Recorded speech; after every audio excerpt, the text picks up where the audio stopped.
Yes, hello, I am James Rowlands, and today it's the WNR421. It's NXT Update, and I am not alone. I have a pleasure to be joined by every NXT Update. It is, of course, Monty. How you doing? I'm doing good. Back again for another review. Once again, I'm always excited to be on the WNR and break down NXT. And I'm in a really, really good mood today, so I'm just excited to get started. Yeah, without a shadow of a doubt. The last time you were on, of course, was the anniversary show. We had a great response from that. We'd just like to thank everybody. And, of course, speaking to Jaxie last week as well. And she was talking some smack about beating you, of course, at the WWE pay-per-view, WrestleMania Backlash. Right. what were your thoughts? Because I think we all had a bad night, I think it'd be fair to say. You know what? That's what I was looking at. I came away and I was like, man, damn it. I was like 3 for 3, I think, like 3 and 3. And I'm like, man, but I was looking at everybody else picked and I was trying to figure out who won. And I was like, wow, everybody did pretty rough except her, so like, yeah, I'm glad she gets the brag. I'm not even mad because a lot of my decisions, I thought I was safe. Here you go. By the way, it's funny. Never been on AJ Styles again, right? I got to give up on that. I can't do it. But like I said on my show, it's bullying at this point, right? Somebody else. But anyway, I'll leave that alone. The point is the review.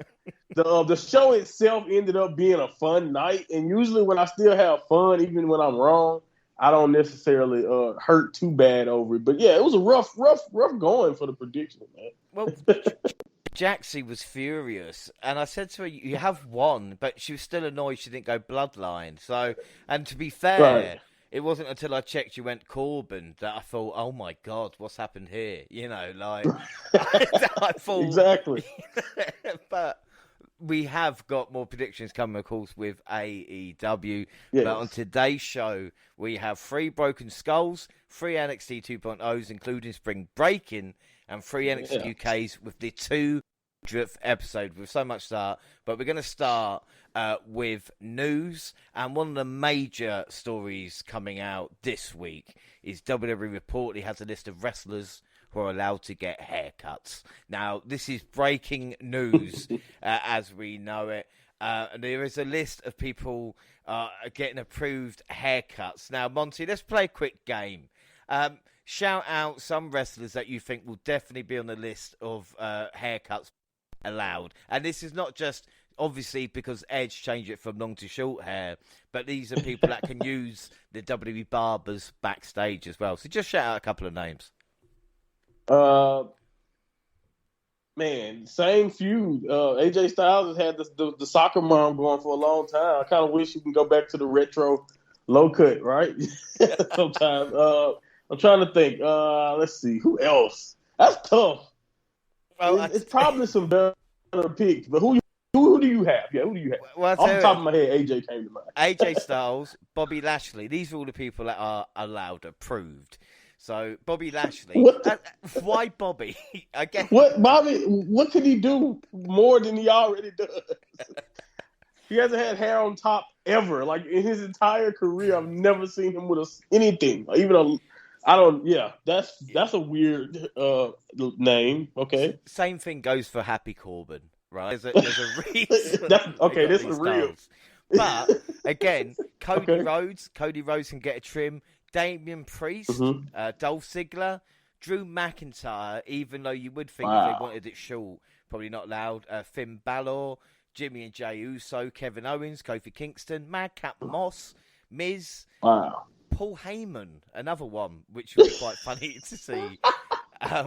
Randy Orton, Ricochet. Okay. Guys, Ricochet, come on. What is going on? Riddle, Roman Reigns, Sami Zayn, Seth Rollins, Sheamus, and I thought of Xavier Woods. Now, you can get a haircut outside of WWE, but you will have to have permission.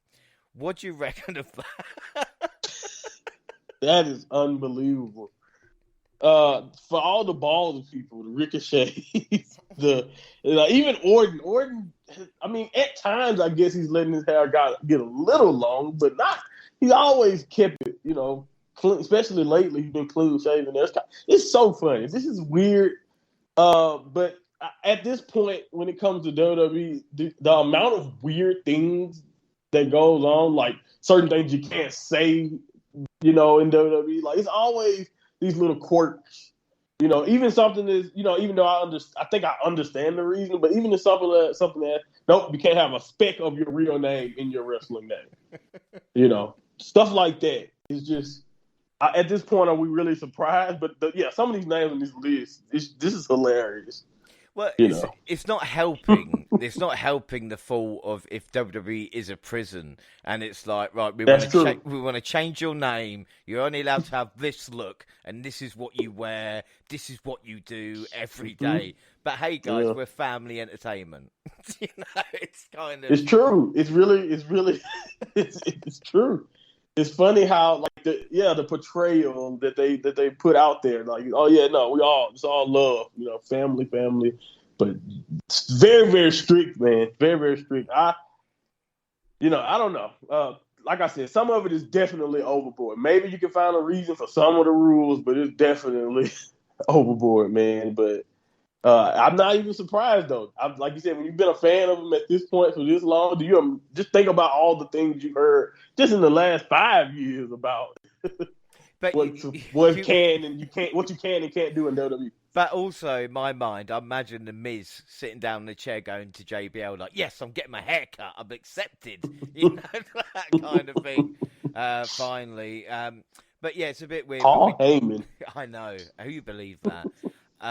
Anyway, we have had some serious news. The releases that we have from NXT, which it happens so often now. I cannot remember if you and I have spoken about it, but Dakota Kai, Malcolm Bivens has been released. Haaland was let go alongside Persia Pirotta and also Dexter Lumis, and of course Draco Anthony and a few others. The surprising thing is, of course, Lumis and Pirotta were involved in a storyline with Hudson and Indy Hartwell.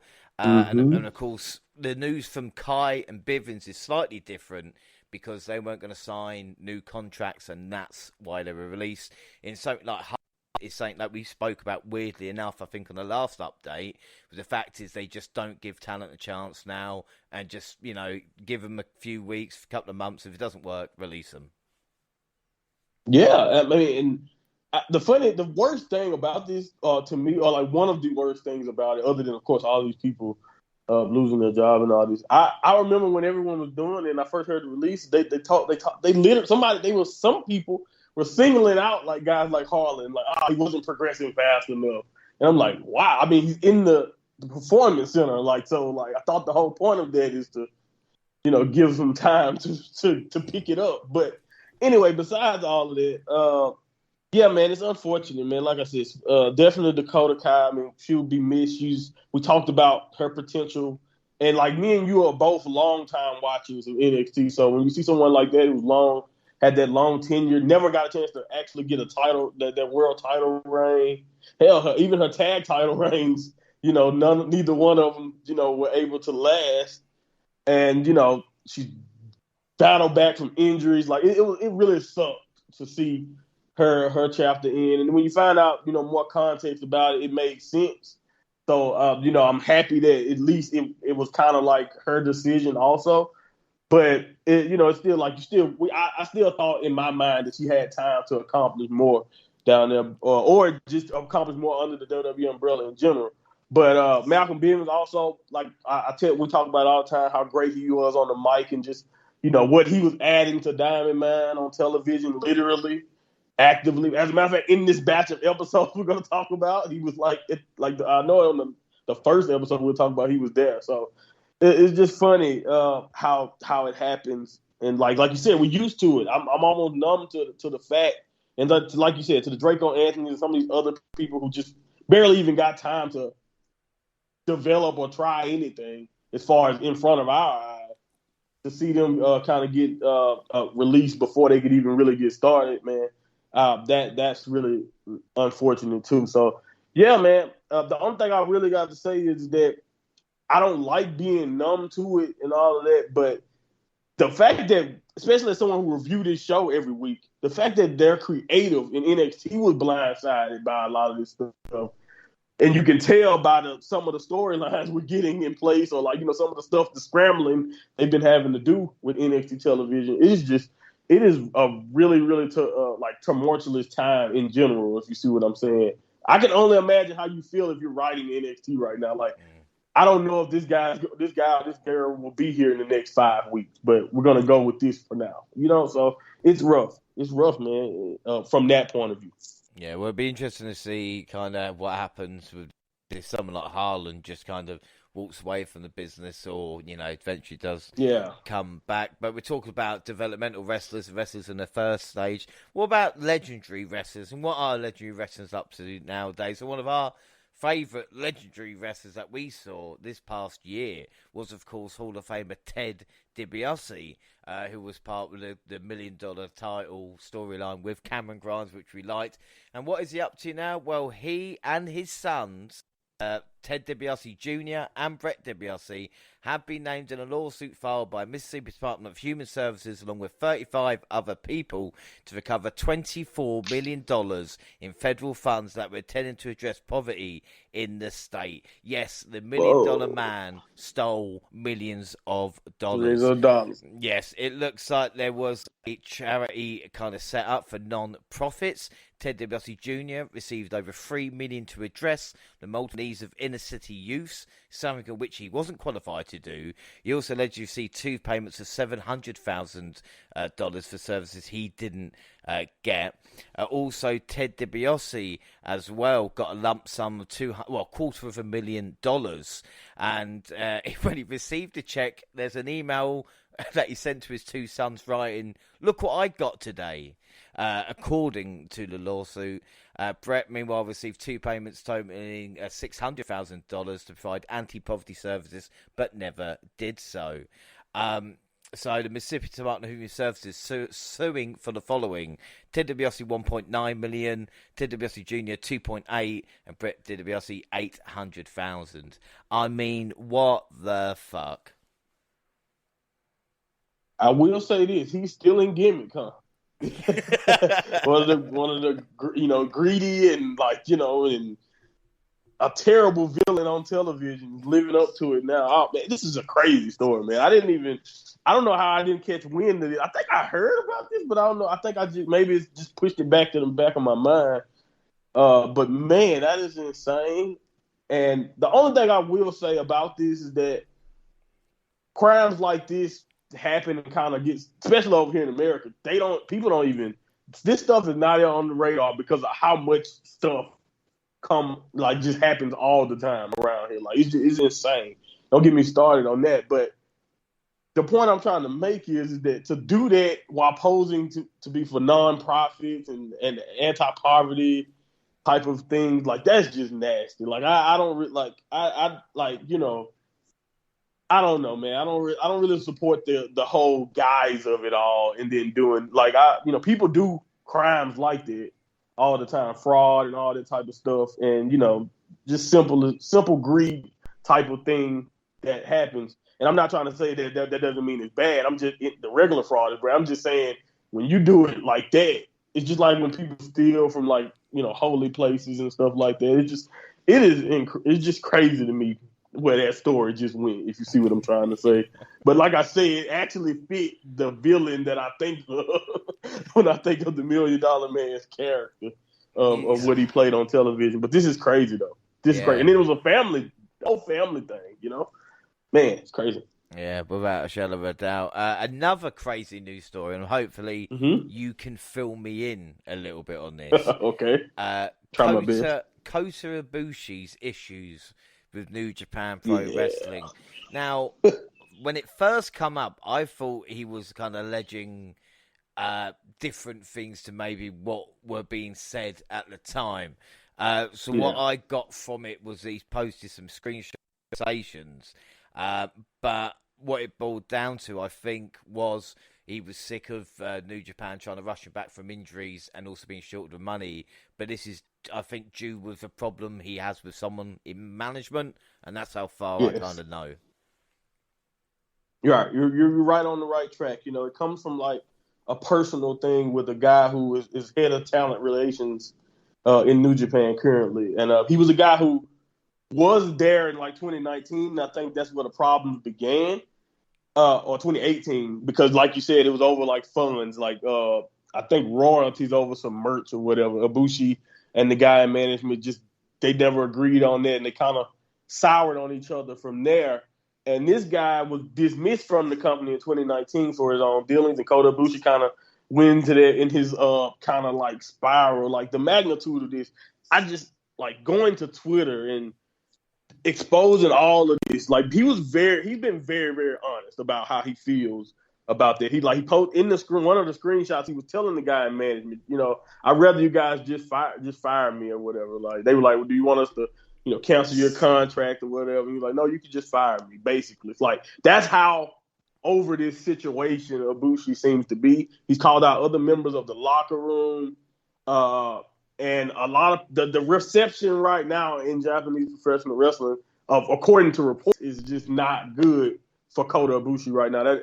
Because you don't really do this type of stuff you see all the time, maybe in Western locker rooms, but over there they don't really you don't give out how you feel about what's going on backstage and all of that. But from what I hear, Gato, who gets the last decision for a lot of the decisions that's being made over there, he is trying his best to smooth this over. The thing is, Kota Ibushi has basically warned that more is coming and has basically went scorched earth on his Twitter basically about New Japan.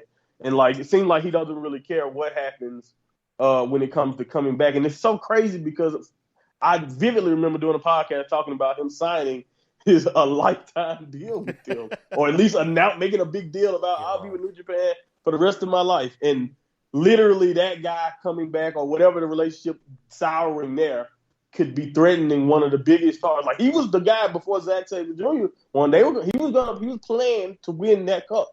But the management guy had a minor concern about his injuries again. Like you said, it's been inconsistent. At one moment, he's they wanted to rush him back.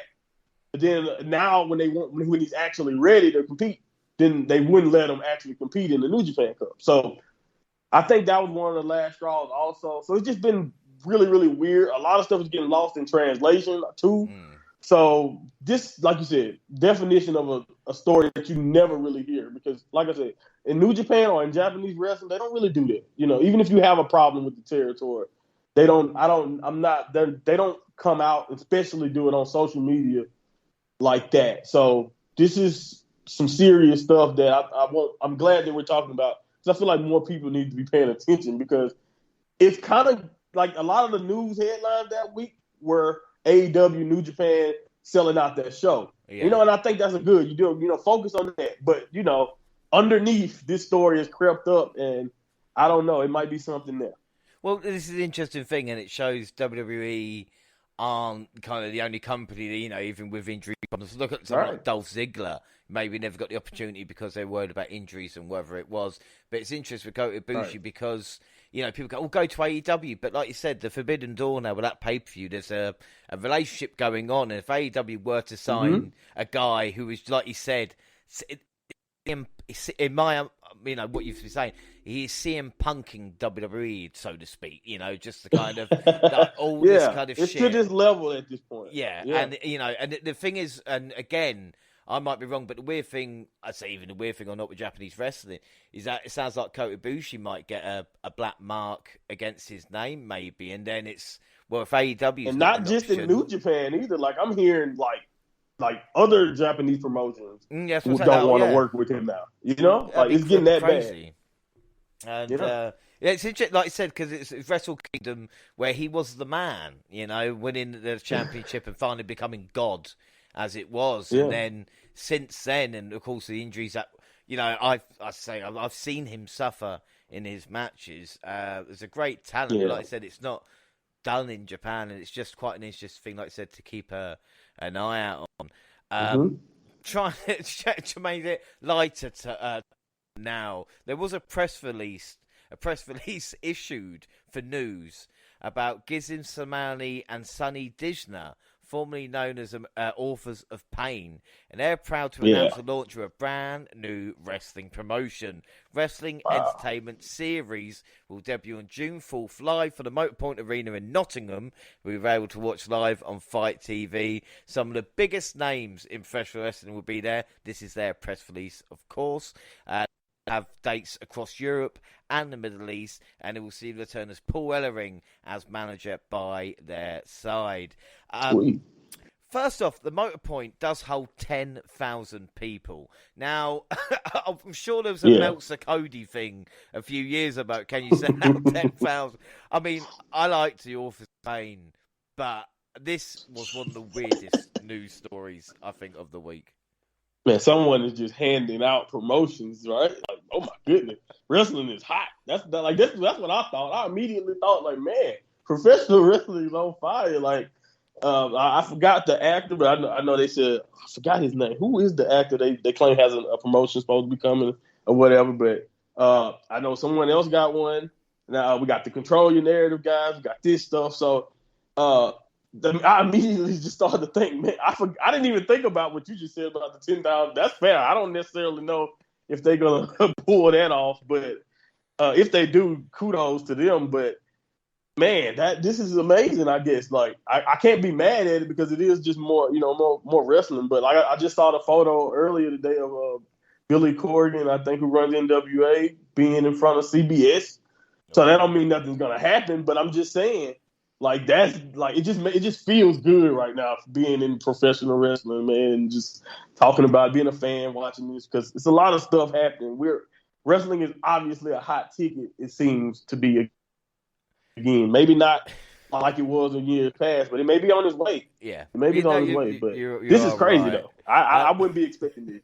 No, but I can tell one of my favourite stories now. I was lucky enough in 2017 to be front row for NXT when the Authors of Pain were one of the dominant tag teams in the promotion.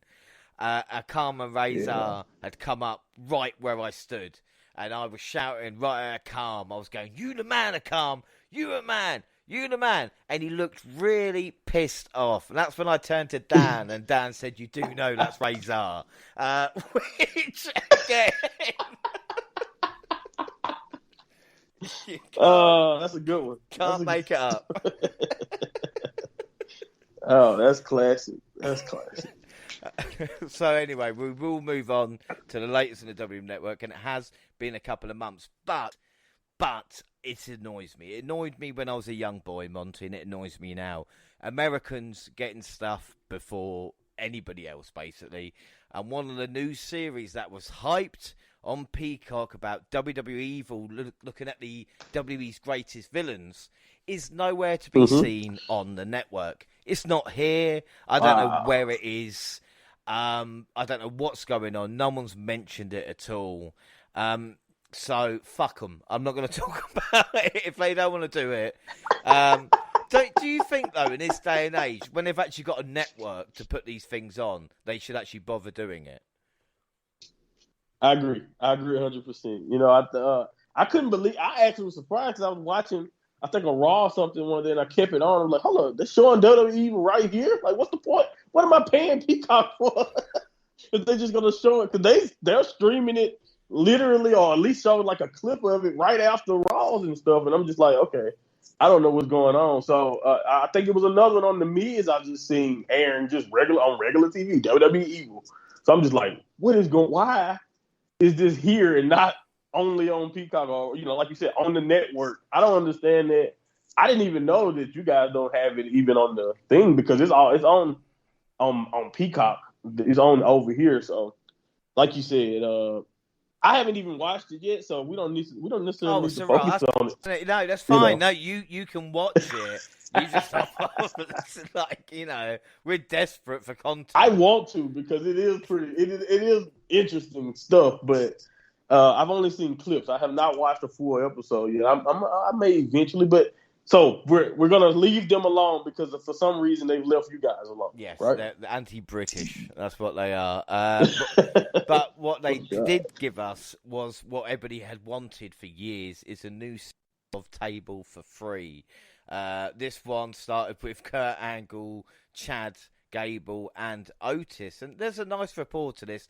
Angle is so cool, and Gable and Otis worked hard to get to this point. The only thing that is difficult to watch with Kurt Angle is if he can't turn his neck. So every time he's talking to either Otis or Chad, he's having to move his entire body. But again, not too bad. Then the second episode was about the 24 title with R-Truth, Carmella and Dana Brooke, talking about Truth's adaptability.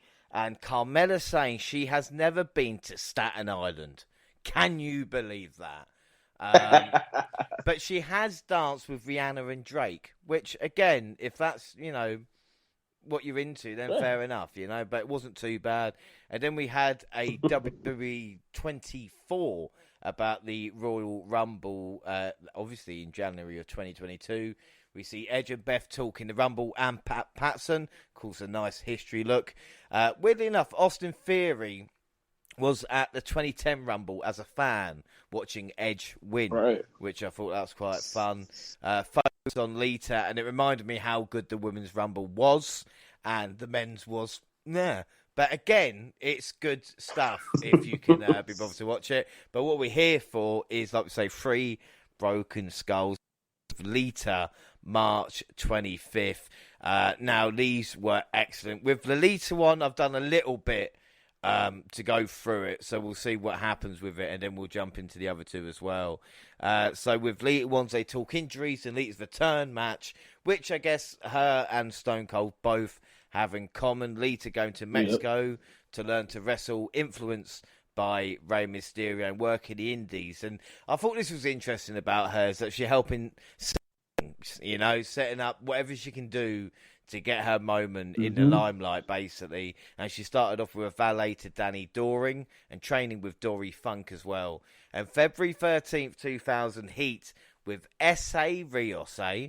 Can you believe S.A. Rios? Well, fun fact, though, he did face Taka Michinoku at WrestleMania 14 under a mask as Aguilar. And then no one saw him again.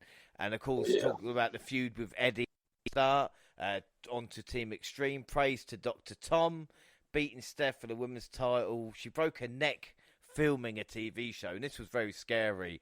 3 broken bones in the neck, and kind of left where she was, and the crew didn't know what to do. And again, weirdly enough, she rang Stone Cold to ask him about the choices, and he basically looked after her, showed up, took her to the doctors and all this, which again, you just think, how much more can I like Stone Cold? What else can he do? It's I don't. It's nothing he could a lot. And not to throw any particular shots at anybody, but there's a lot of older legends that the older they get, it gets harder to start to like him. But he gets more likable by the second. But yeah, man, that was an awesome story. And then the way that whole process went, that is terrifying. She laid on the floor for 5 minutes while they went off and just had a break. Literally, she couldn't move, and it was angering me. And you can tell even Austin mentioned how that was making him angry just listening to how that went. So yeah, man, that story was. It was a great story, but that was a tough one.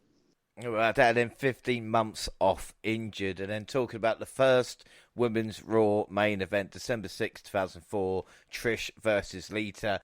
Early 2005, Lita tore ACL. Now, you talk about injuries not to have. So an ACL got to be one of the worst ones.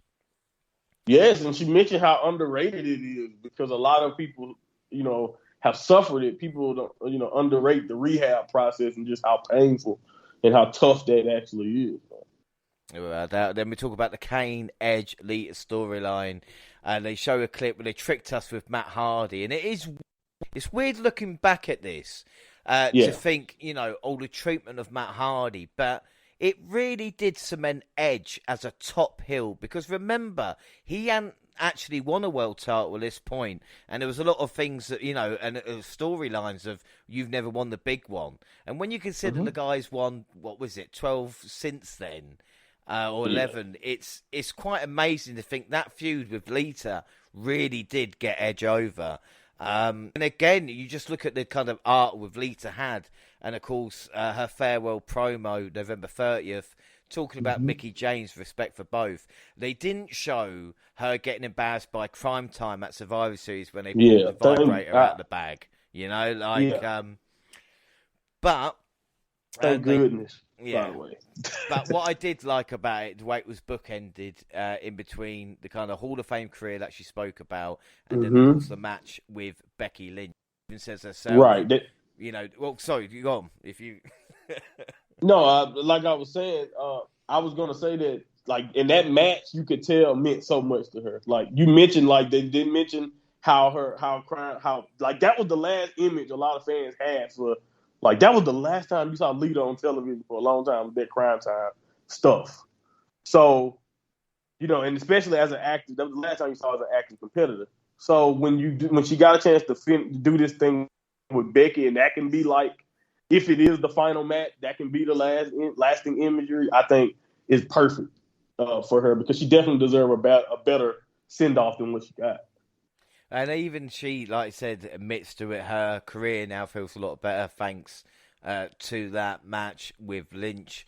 And again, like you talk about with Lita, it's weird because when you look at, you know, you talk about legends and you talk about people that changed the industry. And so one of the things I really liked is looking at the Chyna versus Lita match from Judgment Day, I think 2001, because it's not kind of get remembered about. And with Chyna, obviously, ninth wonder of the world, but with Lita, it was a case of she was who she was.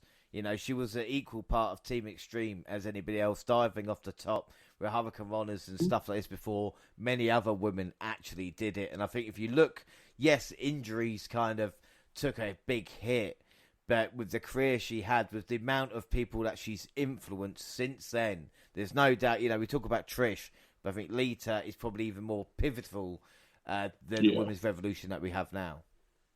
Yeah, definitely. She's like so necessary. You know, you can't. Trish wouldn't be where she is in people's mind without Lita, and I think vice versa there. And I think you know, Lita, one of the most popular women ever. Like the first women to do a lot. She had a lot of firsts, like the cage match with Victoria.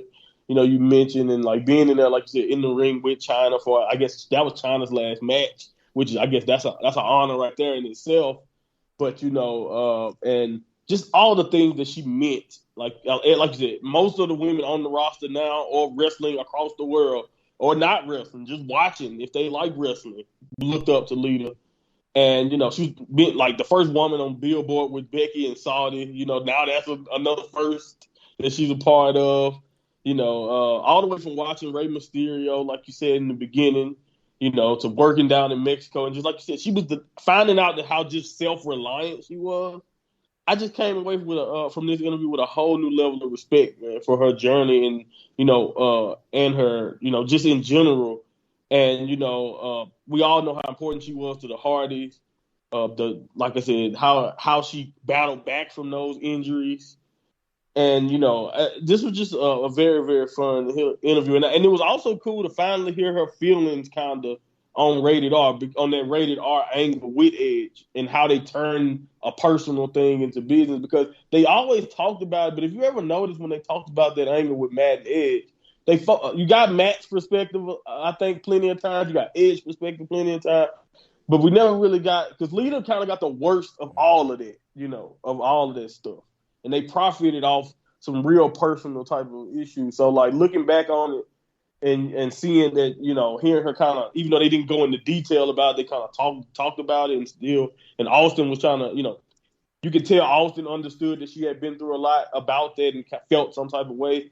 So, like you said, capping that off with the Becky Lynch match, it was just, I think it was a great ending, and it was just a really, really well executed interview, man. This was great.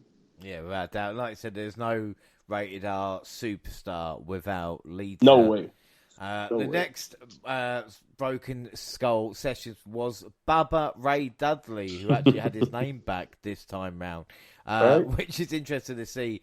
I haven't made notes here, but I'll just try and run through what I can remember. I remember Austin stuttering when he said Bubba's name at the start, and Bubba telling him the stuttering gimmick would never get. Bubba telling Austin as well that what they have in common was that they debuted the same night in ECW in September 1995, where Austin was doing his Hogan stuff, and Bubba was there as a security guard.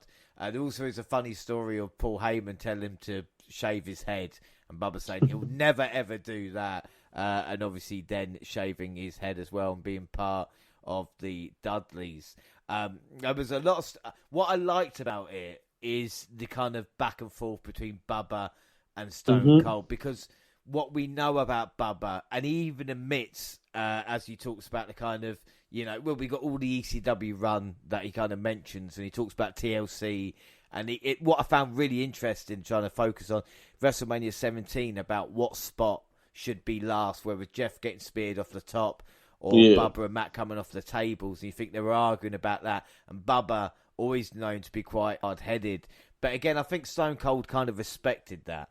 And as they talk about what was the best match on WrestleMania 17, and Austin even says, well, it was still a main event. Bubba, of course, wasn't just drinking beers, he was drinking shots as well. And there was a story about them being in Japan at a beer bash when they had legitimately 110 beers. There was a few other bits as well, just off my head. When the Dudleys did go to WWE, of course, with stuff with the Public Enemy facing the Acolytes, and no one's doing a few spots. And then we see a clip of the Dudleys they got wiped out. Yeah. The Acolytes. But this was just really, really good stuff, wasn't it? Yeah, man. From the beginning, I could just tell from the way Bubba was talking with Austin, like just how comfortable they sounded.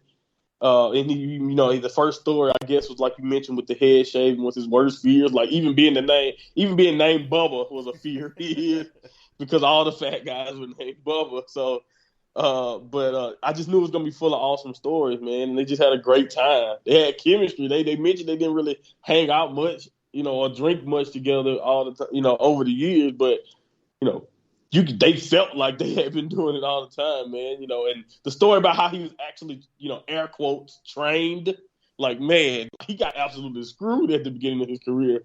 And, and still ended up in ECW and started, actually picking up and learning much of what he knew from there.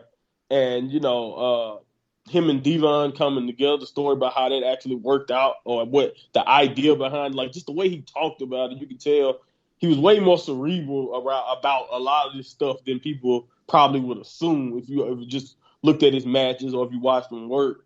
So, I really came away really impressed with his wrestling mind, I could tell why, the radio show and all this stuff is successful because, he actually, is very, very, even if he is opinionated, we like to say he's hard-headed, he's going to be opinionated, but he actually has a lot of sense there. And, Austin was always great with his follow-up question. And, like you said, the first 2 weeks the Dudley was in WWE, that story was awesome. Mae Young story, and just how tough she was. Yeah. That was great. You know what I mean? He power bombed her first, protecting her. Bubba used to powerbomb women all the time, which again, all the time. You wouldn't get away with. And he used to sit out on them, so basically and land. And Mae Young came to the back one time and said, "Hey, if you don't treat me like one of the boys, I'm going to beat the shit out of you." Or worse. And as Bubba says, Mae Young, yes, ma'am, one of the toughest men. But you talked about his eloquence as well, and speaking about ECW being Napster, compared to kind of how they changed the industry, and Paul Heyman being the kind of David Koresh type character as well. But I even liked it when he spoke, about the Rumble 2000, about having 5 minutes. Yeah. Oh, they just decided to run through anything. And I've got to tell you, Rumble 2000, that's one of my favourite events, and that table match to start. Because, we can talk about how good Edge and Christian, the Hardys and Dudleys were, but I don't think anybody knew at the time just how special, with the TLC matches and the ladder match and the table match, it was just every time any of those 3 teams came together, it was near on perfection. Yeah, and it was just great to hear his insight. Like, again, I knew that you had to be cerebral, and they all had to put their minds together to come up with some of those awesome set pieces that they came up with. But I guess just to watch him talk about it and, like you said, discuss how they would argue sometimes, or at least at Mania they argued, and just like you said, discussing even what went into the 2000 Royal Rumble table match. It made sense because I always remember looking back at that match and just saying they are like at a breakneck pace, And now looking back, it's like, oh well, they had ideas so that they didn't have time to, let stuff marinate. They was actually rushing because they got cut. And then they got cut at Mania also, right? I think. So they got cut like 5 minutes at Mania. He told a great joke to Austin about, well, I guess the main event needed more time. So that was just a great joke. Like again, this was awesome, man. Just fantastic. And I didn't realize just how detailed you had to be. Like something as simple as Rhino coming up with moving the ladder so Edge could complete the spear. To Jeff. To Jeff. So just thinking about how much thought went into it, it just gives you a whole new appreciation. Made me actually want to run the match back. They're always fun to watch, but now you can actually look at like to how everything had to be perfect. Even falling through a table, he had a strategy behind how he was gonna land and all. Like I just love hearing that because like those matches are always giving credit for how great they were. But like when you hear just like what into making those perfect matches, it just really made me happy, man. I don't know if we're gonna get there yet, but they mentioned Bully Ray, and I was really a fan of that. I was a fan of Bully Ray, so I was so happy that they got into that. Well, this is the thing. Bubba talks about the financial reasons why they left WWE. Yes, that was great too. One of the interesting things, well, with feud the Undertaker before they did leave, and Undertaker didn't want to kick out the 3D and say no one has ever actually done it before. And saying that they just left because of the money and they knew they'd be welcomed back 10 years later for the Hall of Fame. And they talk about the TNA run and New Japan and winning all the titles, and there was nothing left to do. Literally to do until they did face the Motor City Machine Guns and Chris Sabin kicked out of the 3D and knew that was it. And like we talk about the Bully Ray character, because I watch Impact now, but I think the time before that I did was Aces and Eights storyline, and of course Bully Ray and Hulk Hogan, weirdly enough, was talking about it. Brooke and beating Jeff Hardy at Lockdown for the TNA Championship. Bully Ray character was just great. It is a shame we didn't see it on WWE television, but then again, it would have been a little bit watered down. Yeah, I don't necessarily know if they were going to want to accomplish it, and then also I didn't know if you were going to just make it Bully Ray or what they're going to try to. I didn't want them to actually try to do a whole nother Aces and Eights thing because I kind of said, all right, but you've already saw the biker gang version. They could at least just give us a Bully Ray, but I didn't necessarily know where they were going to go with it either. But again, I was a very big fan of his work as Bully Ray, but just again, a showcasing the mind. He came to Impact with that plan. He said he had a year plan for the character of Bully Ray when he was, pitching what he would do when him and Devon broke off for singles run. And, just again, I have to give him the utmost respect for just being a great wrestling man. I don't necessarily know where do people think of Bubba in that sense, but he really impressed me with just how much thought went into everything that he did down at Impact. Yeah, without doubt. Like I said, a really, really good watch. And I think my favourite Broken Skull session, we're going to get on to Cody, and I know that might be a little bit, but I just felt with the Bully Ray, there was no bullshit. It was all just quite straight up, straight into it, But we are 100%. We have got one last one, which is called Cody Rhodes on a Broken Skull session. I did make a few notes. Watches and drinks talk to start. So Austin kind of getting Cody comfortable, talk about Rolexes, talk about kind of what drinks they like to have. And, of course, WrestleMania 38 thoughts and feelings. WrestleMania 38, I was thinking this, is going to be one of the greatest WrestleManias of all time. When you think about those two men sitting at the table, actually performing there, and the way the crowd reacted as well, it's just fantastic. Just take a second to think how good it was. Yeah, and I want to make a point. This is not me being petty about my pick for last year's WrestleMania, but I remember last year's WrestleMania was incredible. But by the time we got to December, you probably definitely forgot a lot of what happened. By the time we get to December this year, the moments that happened in this year's WrestleMania, I will really be surprised if we don't have this still in our brain. And some of the things might be a little hazy, but I'll never forget McMahon, stunner botch. I never forget Cody's debut. So like, it's I don't know. It's looking like it's definitely one of those all timers. You know what I mean? Well, this is interesting because then they talk about someone being over, and this is a conversation that could span a whole podcast, I guess, about what is over, kind of level of over. I don't maybe agree with Cody, but then again, it's what is over and what is kind of marketable. But then again, it's different. You know, is there any wrestler now you can put on the front of a poster that will sell more than any other wrestler? You know, and I think that is something maybe even with Austin and Hogan, we just haven't had that. Even though WWE is more profitable than it's kind of ever have been. We talk about watches earlier, and talk about a Rolex Cody wanted, and Dusty had to sell to give Cody acting less because Dusty fell on hard times. And again, Cody called him Dusty, which, you know, it must be strange, I think, you know, to try and talk about the character as opposed to, you know, your dad or something like this, but talk about Dusty and hard time. Going into the Hall of Fame, of course, with Dustin along there, and kind of how young Cody looks at that point in time. And then kind of moving on to his WWE debut and going into developmental. And Cody even admits to be calling up too soon, which you probably won't hear many wrestlers say that. And again, he was put kind of right into the spotlight. But if memory serves me right, got it with Bob Holly, a Hardcore Holly with tag champs.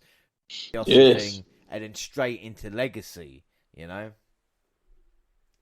Yeah, I agree. I remember those days, actually. And I remember, like you said, he was a completely different guy. But I think when they started to kind of talk about that in the interview, me as someone who grew up, like literally was in like high school and the middle school ages watching Cody, like I grew up with Cody kind of, if you see what I'm trying to say, while he was in the bit. Because I remember those days, no knee pads, you know, the blue trucks with Hardcore Holly, you know, tag team champion. And then I remember the transition into Legacy, you know, dashing, and, you know, kind of watching them go through that timeline kind of was really personal for me, I guess, because I remember growing up kind of watching Cody as these years have gone by. So it's kind of funny. Yeah, well, it's weird with Legacy, of course, with Ted DiBiase involved, and he's got his own problems at the moment with about earlier. And, of course, with Randy Orton working with Shawn and Triple H and Cody talking about, he mentions numerous names of people he's learned from, whether it be Ricky Steamboat, the way his facials, or Danny Davis. Like we talk about Shawn Michaels calling him the kind of ultimate, you know, rather than paint by the numbers, just kind of like the legend that Michaels is. Also about his WrestleMania 26 match where Legacy came to an end. Even Cody at that point was saying the whole point of that match was kind of getting Orton ready for his babyface run as opposed to helping out Ted or Cody. And you mentioned dashing Cody Rhodes, and of course we hear a bit of smoke and mirrors, but I really liked the deformed Cody with the mask, and of course Cody talking about how good that was. What great work. WrestleMania 27 Intercontinental title match versus Ray. I honestly thought he was the next big thing after this because everything seems to be going his way, you know? I agree.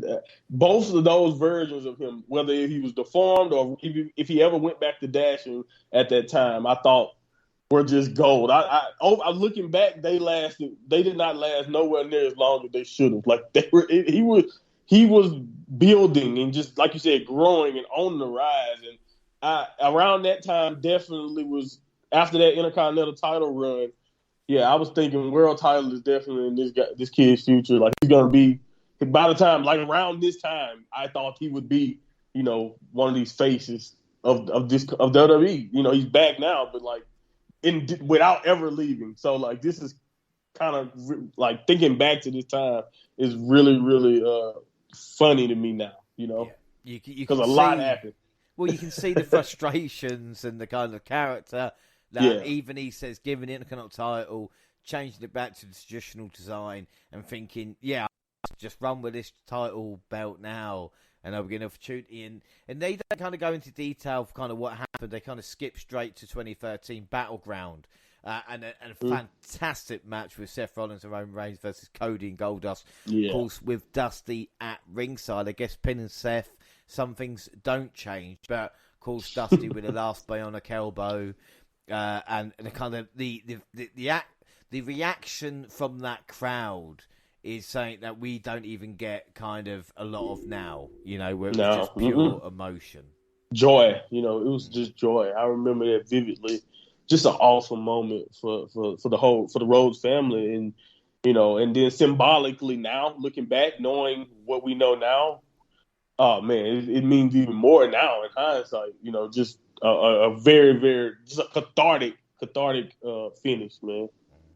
And then talk about the Stardust character of being Silver Dust originally, then Stardust, and only been there for a few months or so, and then he even talked about doing signings with fans and being in full regalia because he didn't want to admit to being Stardust. Then Cody talked about losing his dad, and I got quite emotional, and I say quite graphic, you know, the way he talks about he was vulnerable. What happened. Yeah, it's just you just, you know, with that kind of thing, it's just awful. And I don't know how much he's ever really talked about that to that detail. You know what I mean? Because like learning that and then understanding that he was still having to play the role of Stardust during this time, like everyone would be like, I would be a wreck too, like in his shoes. Like if you look based on the story that he told. So like, yeah, man, he bared it all here. You know, Austin got it all of him. He really, really did. And then asking for his release. Cody leaving, and then of course moved to Japan. Talk about the American Nightmare character, and even Austin says the dyed hair kind of gives the character a little bit extra. Which, when he's saying that to you, you take it all day long. Then, of course, Bullet Club member, and of course, luckily we have got an expert here with Bullet Club. So Cody, when he joined, but was it a bigger deal as they kind of made out? Because Cody says that people weren't happy when he first joined because he was too WWE. Oh yeah, it was definitely pockets of people who didn't want Cody Rhodes there. He was a guy who, you know, some people still probably have problem with, you know, sections of the audience who didn't like him. I don't think it was anything particular Cody did. I just think he was also playing a heel character in Japan also, so he wasn't really being the most likable person on the in the show. But at the end of the day, I remember as a fan enjoying his run there. But I liked Cody already at that point. Plus, Cody was traveling around like before he even got to New Japan, he was everywhere. They kind of glossed over it, but if you remember at that time when he first got into the independents, he was going everywhere. Ring of Honor he was doing everything. I think he even spent time in Impact. So, Cody, when he came to New Japan, probably was not the most liked. And I think over time he kind of earned a little bit more respect and all of that. But over there in Japan, anyway, when you're a new face, you got to come with it. And eventually he ended up getting, you know, title shots. He was a U.S. champion. So he earned that respect as time went on. But so at first people were a little uptight about it because he was only known as Cody Rhodes from the WWE. Well, then it's interesting because a lot of people would assume that the All In pay-per-view was AEW's first pay-per-view, when in fact it wasn't. It was a combination of New Japan and Ring of Honor. This is the talk about with the bet. Meltzer said no one could sell out apart from WWE 10,000 people arena. Cody bet the challenge and did. With a record, I think, with how quickly it sold out, beating Nick Aldis for the NWA title as well, and of course the lineage that Dusty has got with that title, I think was great as well, the kind of synergy that was going on. And then AEW talk, and I was looking at the clock at this point and thinking, well, you know, 20 minutes talk AEW, and they didn't kind of go too much into detail. There was a few chats. Cody talked about him being overly generous, and even Arn Anderson telling him that. I mean, I'm glad Arn didn't get his Glock out. He did say a couple of interesting things. He said he made AEW with his match versus Dustin, whether that be a Freudian slip or not. I think that match got a lot of eyes on the product. Definitely. Again, with his run in AEW, I feel he shot himself in the foot by not being able to challenge for a world title. But then again, with his AEW run, he talks about having to be a boss as well. And even now, with the conversations he has with them. So, we always talk about rumors with Cody Lights, but I think with what he's accomplished in AEW, I don't think there's no need to be kind of bitter about it, No, I don't think so. I think he did a lot, and especially for those early days, he was important. He was the face, and I don't think you can ever take that away from him. And he was an EVP there, and he did have successful moments, and he mentions he's admitted it at this point. He knows that booking himself to not be the world champion was a mistake, and I didn't feel like he tried to avoid the truth, even though they were not as, they didn't go into any like dirty details. But he did mention Tony and Kenny and the Bucks. He did say their name. So, and he told awesome stories anyway, like about how he felt about being MVP, because I actually did want to know, like, what made you want to leave that position that you were in as an EVP and a performer the way you did? Because, there was a lot of talk about it. Was it just because you didn't get along with the others, or, whatever it was? And to hear him just say from his own lips that he felt like that was good, that wouldn't be good for 36, but it would be good for 46. So basically he would have been better suited for this role after he was done with his in-the-ring aspirations. And, I feel like that's a perfect enough explanation for me, if you see what I'm saying. So I don't really understand how anybody could be too bitter with Cody about it. But, at the end of the day, I think it's just business anyway. If you leave, I love it. I always heard these great stories about territories, growing up. I was too young. I never really got, like, just like a lot of people born in the 90s, the only territories I knew about, WCW, WWE, ECW. And then everything else, as the years went on, you picked it up as you went. But so kind of getting that feel now of all of these many places to go, I love what Cody did. So I don't understand any of the bitterness, like you said, based on what he accomplished and just how important he was for them in those early days. But hearing him say, like, he just had other aspirations and he wanted to get back in the ring, it made sense to me, and I understand it. Even though I'm pretty sure a lot more went into that also, because it's just too much of a big of a decision for a lot to be in it. But I'm good enough with that explanation, if you see what I'm saying. Yeah, and the thing is, he mentioned a couple of times the Eagle belt behind the WWF Championship and saying this is what he's come here for. It's the one. Even him saying this WrestleMania match may be his biggest match in WWE if it doesn't go right, but he's got to try. Yeah. And, I can really appreciate that. He could have sat with AEW and become a 14-time TNT champion and put talent over, but he wants to try it, And again, if it doesn't work, 2 or 3 years' time, go back to AEW and try again. But the thing I was most shocked about was who reached out to whom. And Bruce fucking Pritchard ringing him. Right? Asking, like, come on, Bruce, get in there, son. Fair play. Right. And what I thought was really nice was Stone Cold. Because obviously Stone Cold's got a lot of respect for Dusty. You could tell, even if you will, with the few things he's saying. And I loved at the end where he's teaching Cody all the best. He's saying kind of, you've got all your tools now, you've got everything you need. It's kind of down to you. But even with Cody talking about he could be at his best and it's just not the right time or not the right thing. And I just hope WWE sort it out. But I think from how he's been booked since returning, and even like the Money in the Bank advert, they are treating him like a big deal. Hell in the Cell. Yeah, and this is the thing, and it's weird. Dusty is a legend. Cody will never get out of his father's shadow, even though he might have tried and whether it is.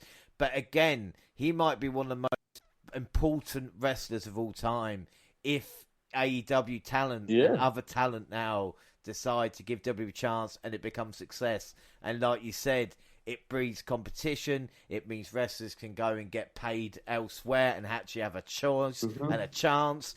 In worst case scenario, they can always join the Authors of Pain's promotion. So, like I said, even with that, there's positives. But 3 Broken Skulls and not a dud in all 3. What would you say would be your personal favourite out of the 3 if you had to choose? Man, I think Cody is definitely my favorite because, like I said, I love his honesty. I learned a lot more. I got just so much more perspective on what happened because, like I said, I kind of grew up watching everything that he kind of went through as much as you could through television. So hearing him explain a lot more what was going through cerebrally, like I like Stardust, and to hear how much he hated his time doing it and understanding why, it was, it was cool, to actually get that perspective. I felt like no matter what they gave him, he hit it out the park. So listening to him talk about that and just kind of, talk about learning on the fly, I really enjoyed his the most, even though Bully Ray's was a good time and I learned a lot. Like I said, gained a whole new level of respect for Lita and her. So these were all great, but I'm going with Cody. Yeah, without that. Well, now we've had a good time for an hour. It's time to get a little bit depressed because we're going to move on to NXT 2.0. We have got spring breaking with no G, ladies and gentlemen, but we'll see how we get on. But we start with April 26th with Nikita Lyons beating Legend again in an absolute clusterfuck. Nathaniel attacked Lyons after the bell, along with Legend, but Cora Jade evened the odds and cleared the square circle. For some reason, Von Wagner faced Tony D and beat him thanks to Santos. Why? And Nathan Fraser walked out the ring only to watch his opponent, Guru Raj, get laid out by Grayson Waller. Waller took to the ring and mocked Fraser as well as Chase U, but Devitt laid him out and Andre Chase labelled it a teachable moment. I told you Nathan Fraser would face Grayson Waller. He just got that face. He's got that face. WWE announced the first ever women's breakout tournament. More of that in a bit. Casey Cantazaro's now known as Katana Chance. Katana Oh, Chance. God. Yeah. Katana Chance. She and Kaden Carter look as key as ever. They beat Valentina Feroz and Ulysses Leon. Net breaker 450 combination. This was okay. Legado del Fantasma versus Briggs and Fallon Hendy. Legado won. I do hate Briggs. I'm glad Jensen was attacked. Solo Sikoa beat Trick Williams. Both look good. I'm sorry, Monty. I know you used to have a lot more to do on NXT, but when I kind of run through it like this, it helps a lot. No, you're doing a good job. You're doing a good job. Say There's when. a lot of filler here. Yeah, say when. Yeah, just keep going. Idris Anofi talked up Malik Blade, convinced him to believe in himself ahead of the match with the Raiders. Eric and Ivor extended hands to the opponents afterwards to show respect. Bucked them up. The Creed brothers came out to a stare down. Idris and Blade have my interest. I like the cool running speech I actually like as an inspiration. There are not many. They had a really good pep up. I like the pep talk. That was cool. I liked it. They actually popped me with some of the goofy stuff NXT make them do. They actually pop me sometimes. So I think they'll be good with time. What worries me is that we did the same for 2.0, as in the tag guys last year, and then they got released. I just worry. Fair. Every time I say to you, I don't. It almost makes me want to go, no, I don't want to say anything just in case. I mean, you Swerve was a star. You said star written all over him. I knew what you meant. And he's definitely a star in the other promotion. So. Yeah. Well, we got a nice Wesley vignette. Will be interesting where they go with Wesley with that. Mandy Rose found herself seriously challenged Perez, but she connected a bicycle kick to take the win. Wendy Chu sent Toxic Attraction running with the water guns and then dropped a net on them. Perez sprayed him with silly string. I thought I made that up, but no, it actually happened, didn't it? Nope. I'm not going crazy. That's all right. That's an accurate description. And then Joe Gacy promised to change the world. He walked out alone, but hooded men came out to surround the ring. He told everyone Braun Breaker was too injured to defend his title, but Rick Steiner arrived at the NXT champ stormed the ring, but Gacy used a distraction of the hooded men to hit a handspring clothesline. The men formed the line and brought NXT Championship to Gacy. It was horrible, but that is one episode of 2.0. So, Monty, what did you think? like you said, horrible. I don't really have much to say. Like, a lot of this was filler. The one debut, I guess, I was looking forward to ended up not even happening. So, okay, and then just like everything else, this is just a definition of filler for the most part. And yeah, that finish, I couldn't even complete it. I mean, like, I was so agitated by the time they started passing the belt over one by one that I just, all right, okay, I'm cool. I don't even need to watch this right now. I don't know. Yeah. Next, please, because I know what match is next. Because we can go to the next one ASAP. It built excitement for Spring Breakin, no G. May 3rd.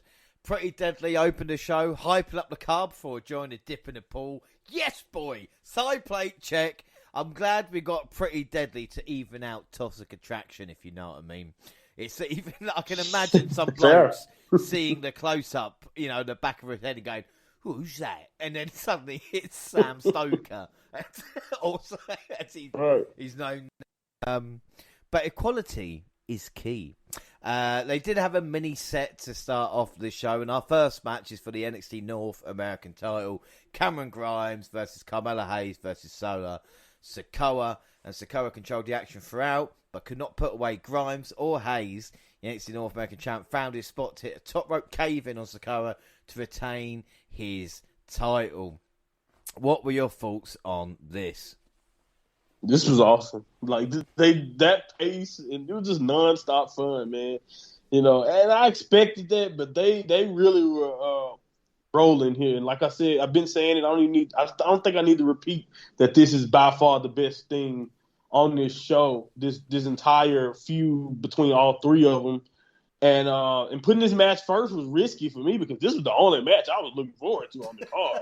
Like, if I didn't want to have to do this show, I probably wouldn't have kept watching because I didn't really care about much else going into the show. But yeah, man, these three, I think all three of them are special for different reasons.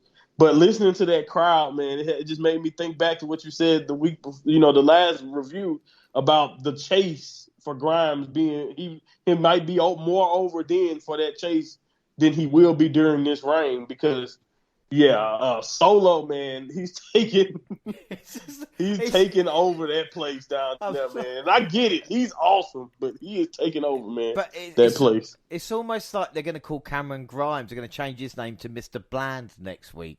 It's like, why? That's true. You make a babyface so bland. There's no fire now. They took away everything. Yeah, and they're giving it to Solo. Cool. The crowd, like you said, fully behind him. They have fucked it with Grimes' North American title reign already. The fans won't be happy until Solo. So he's going to have to flip and go back to heel Grimes, maybe. That's and, just crazy. Be back, Make it work. But, yeah. So fast, too. It's just such a flip. It's such a flip, though. Like, I think just at the takeover, we were talking about, his father and, how the triumphant feeling and, the stand and deliver, and here we go now. So, yeah, but match was still awesome. Like I said, all three of these guys are special. Oh, yeah, what a match. The old Tower of Doom spot got deserved. Holy shit chant. And we didn't actually mention Solo Sikoa on the top 10 list we did for the anniversary show. Apologies. Yeah. Don't. I regret that. Yeah, don't. I'm so sorry. It's not my. Jaxie and Gina told us. Solo, if you're listening. Yeah. I don't cause any trouble or anything, but yeah, watch this match. Don't watch Wendy Chu giving Mandy an extra tan. That's not worth it. Yeah. Indy Hartwell and Duke Hudson refused to tease a relationship after losing their. This was bad. Others. Too. It's just why. That's the best they could come up with after two people from the angle get fired. They couldn't just act like this whole angle didn't exist anymore. I'm not saying it was too bad, but I just didn't like even hinting at it. It's just like, bro, like, we get it. They're gone. Let's just act like this never happened. Can we please? But whatever. It's over now, I hope. So. Well, then we move on to Grayson Waller versus Nathan Fraser. And just before the match, Fraser talked up how much this moment meant to him as a fan, debuting on a 2.0 stage. Chase U calls Grayson Waller to fall off the top rope with a surprise air horn, which allowed Fraser to hit him with a Phoenix Splash for the win. And I'm not going to mention why Nathan Fraser maybe won and A-Kid didn't. And I don't think it's got anything to do that he's Seth Rollins' boy. I don't think Exactly. it has. I think that's yeah. I think that's obvious, man. And I'm sorry that it was unavoidable for me. He felt like way much more of a big deal the way they presented him over A Kid. Like, oh my goodness. Like, I don't know what the future lies because but he definitely. I was giving up on NXT UK guys having bright futures in WWE, but he definitely got brought in by the right guy. And I'm not trying to take anything away from him because I think Frazier's great. So, but yeah, I definitely, without even having to say a word, we know the difference between him and A-Kid. Well, I got to say, for now, we got to take credit for a pretty deadly tag team. I don't know how long they're going to be there, but they're repping UK. Go on, boys. That's what we're talking That's true. about. Nice entrance by Fraser. I even liked the way the light hit to kind of come out. I did think the bloke in the crowd was Waller's dad until they told us he was like he was an actor. Yeah, I didn't, or whoever he was. Yeah, I agree. I was like, who is this guy? Dad's there. Yeah, he didn't take a chill pill. He was hype. I thought Fraser did bring out the best in Waller, but it is downhill from now, kid. I'm just letting you know. Roderick Strong told the Creed brothers in Ivan Island need to step up starting tonight. Yeah, Roderick, those in glass houses maybe. Tony D'Angelo refused to follow Santos Escobar's lead. However, after AJ Galante talked him down, D'Angelo agreed an easy truce. Legado kidnapped Galante after Escobar admitted that the Consigliere kept the Don strong. Why are they dragging Legado into this shit? I only want to give them credit for trying to act the best that they can. I don't know why we're doing this whole gang war, mafia beef thing that's going on, but yeah, and it's dragging too. That's the thing too. It's just like I thought we were gonna get a match at some point, and it just I don't know. Either way it goes, they definitely like that a lot more than I think I do. So. Yeah. It is what it is. I don't mind it because I'm into what Santos, like I said, is doing a really good job. And even Tony D, they're doing a good job of acting. I just don't understand the purpose of all of it. Yeah, it's like, guys, you're doing a good job, but I don't you're wrestlers. Why. Like I get that the character background. Like I know we get it that he's supposed to be mob. We get it that Santos is affiliated also apparently, but. Like they wrestle. Why hasn't anyone made anyone actually fight yet in the ring? I don't know. Whatever. We'll worry about it later. Well, Elton Prince and Kit Wilson nearly got on the bad side of Eric and Ivor by interrupting him during an interview. And then Cora Jade and Nikita Lyons versus Natalya and Lash legend. Natalya tried to carry the action as a veteran. Yeah. But she accidentally kicked Lash in the face. Lyons hit a legend with a split leg drop to set up Jay for a drive and sent on to win. I cannot believe how over Lyons is. I really can't. Neither. I don't really. I know why, yes, but I don't get it. We know why, but I don't get it. This was a bit of a mess, but God does love a trier. Yeah. And then we see Roxy in Shoe-style toxic shoes for about 2 minutes. I don't think we're focused on the shoes. Not when they're walking like that, boys and girls. No. That's why I'm glad we got pretty deadly. Viking Raiders versus Creed Brothers. Up next, Julius and Brutus had little to answer to the Viking Raiders' power and speed, who actually looked like quite a big deal in NXT as well. Roger Strong did run in with a running knee on Eric to set up Julius to get the win, but the Creed Brothers realised what Strong had done afterwards and were not happy. I'll tell you something though with this match. Julius looked like he got the wind knocked out of him at one point, and he did well to actually get back into this. But this is all leading to one moment, isn't it, really? Definitely. It's all about the build-up. I like this because I don't know if anybody can look more resilient than the Creed. They took everything the Viking Raiders had. And that was a couple of finishers. I've seen them finish people with a couple of those moves, and the Creed just kept kicking out, and then, it's definitely leading up to, the big moment that they will definitely one day take those tag titles, but also, maybe the big moment of them getting out of Dynamite or, getting away from Roger Strong also maybe is being teased too. By the way, the Roger Strong thing, I'm confused. Didn't he ask for his release? Did they just told him no? or did they agree that no, you're fine, we're still gonna make you work? Like, what's going on? I don't know. Anyway, that news story happened, and then he's never left television. I don't think so. They put their fingers in their ears and went, no, I can't hear you. No. Nope, come to work. I think they will hand him it, like you said, once Strong gets left laying. If he don't mind, it might be interesting. But we'll see what happens. As for the match, I mean, it was a good tag match. Yeah, this wasn't Steamboat Flair, but it was just them smashing each other, which again wasn't too bad. Alba Fire would make a return next week. Bye-bye, Kaylee Ray. And the W Doctor told Brooke Jensen he would need 6 to 8 weeks to recover from his attack on his right arm. His right arm was stronger because of wanking. Just in case we didn't get that joke. This was ridiculous, bro. This was ridiculous. It's just like... By the way, just ridiculous. Even the logic the doctor had, your muscles around the bone is so strong. If something had you out 12 weeks, there's nothing your muscles can do to make it better. Anyway, don't worry about it. I don't know why I'm even thinking about that. We've got bigger fish to fry. The NXT Championship match, Bron Breakker versus Joe Gacy, and Bron Breakker struggled to keep his anger in check throughout the match. Breakker ducked the handspring, planted his challenger with a spear to win. Afterwards, two-headed men stepped on the apron for the NXT champion, but the show was cut off before we could see anything. What was that? I'm just saying, I don't care for all of this, right? But there's a couple of reasons. It just confirmed Joe is just a Bray Wyatt wannabe. That's all it has done with this. Before I ask you about the match, was Bron wearing, as the commentator said, was Bron wearing Rick's singlet from the very first Raw? I've seen this mistake. Hell no, he wasn't. That is definitely not the same singlet. That was completely different. I don't know. Where that came I don't know where that came from, because that was no. They were wrong, but it was hilarious though. It was funny. It was. I did do a little investigation, and I can confirm Rick Steiner did wear it at one point. But more importantly, his not the first night of Raw. His WWF figure was that outfit, so maybe that's the confusion a little bit. The outfit with pink and a little bit black on it was there, but the crowd was dead because they don't regard Joe Gacy as a threat. Plus, Bron beat him with a move that's not even his finisher.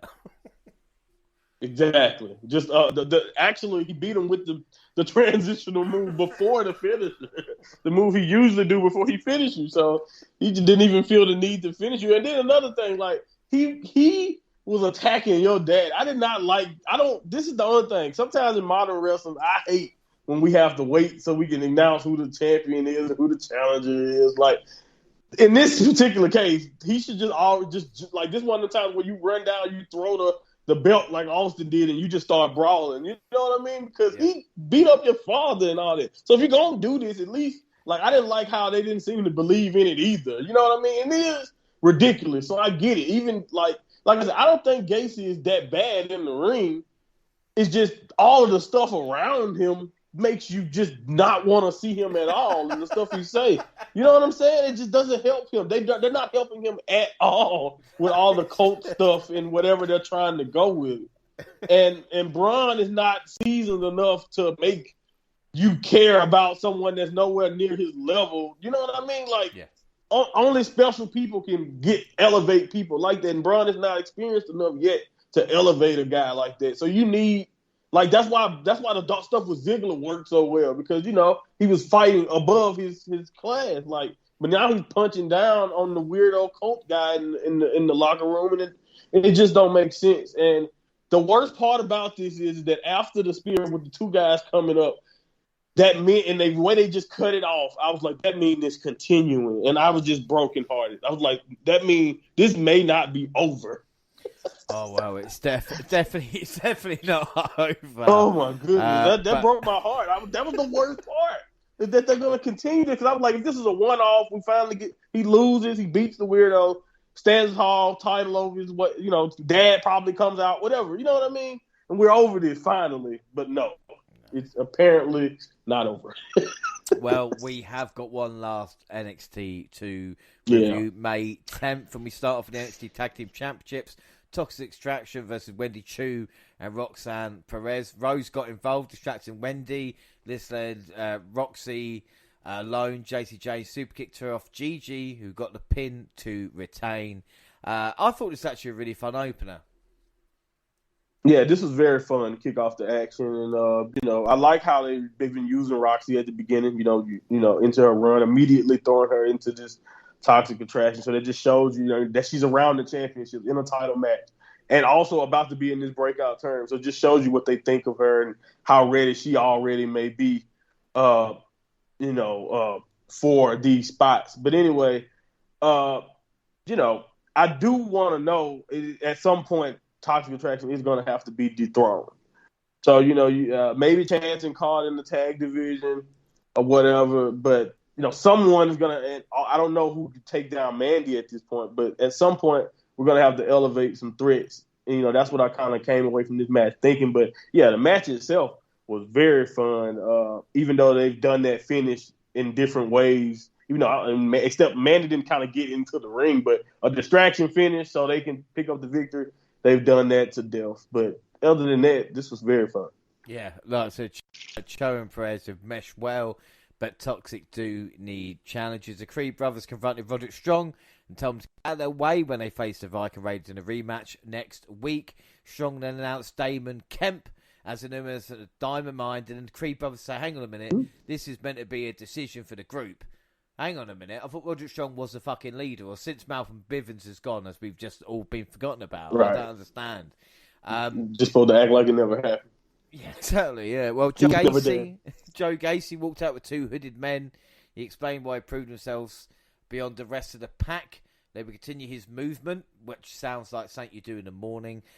He implored Bron Breakker to join them, or we would make them suffer in their wake. So, do you want to injure him for good? Or do you want to be a part of your group? One of the scary things someone mentioned to me are the hooded men grizzled young vets. Oh. And I was looking at them and I was going, possible. Yeah, they do kind of look grizzled and young. As young as you can look with the robe and mask on. It's a theory. I don't know how I feel about it yet, but it's a theory. No, I really wouldn't. But we'll see how that develops in recent weeks. Yeah. We got the bracket for the NXT Women's Break after the men's one's been so fucking successful. We have got Nikita Lyons versus Arania Grace, while Fallon Helen versus Sloane Jacobs and left side bracket. And we will see Roxanne Perez versus Kiana James and Lash Legend versus Tatum Paxley, which again, nice names. So we'll start with the action. Fallon Henley versus Sloane Jacobs. Jacobs 9 was okay. Henley won with the Shining Wizard. And then we had Amari Millermaker return to challenge Alba Fire, who walked out with new entrants, celebrating her rebirth. Fire won with a firebomb and a senton. And do you know what, Monty? We hate name changes, but I think this actually might help her. I was about to say this. I agree. The way they presented it and the way it looks and sounds now, I think it can work. Yeah. I really think it can work. And I think, once again, it's one of those things, even though I hate Butch, the person working Butch is awesome. So you can get something out of him, if you see what I'm trying to say, if you're really awesome. And I think that's what we can definitely say about Fire. And I don't hate it, man. I like the new look. I like that it was different from what we saw in Kaylee Ray. You know what I mean? She felt like different gear. She changed enough. The small differences, like even with the hairstyle. Fire had nothing to prove to us in the ring. We knew what she can do, but as far as how they were presenting her going forward, I think this can work. And poor Amari Miller, by the way, no breakout term, and you come back just in time so you can fight Fire, right? Amari Miller injured 6 months ago.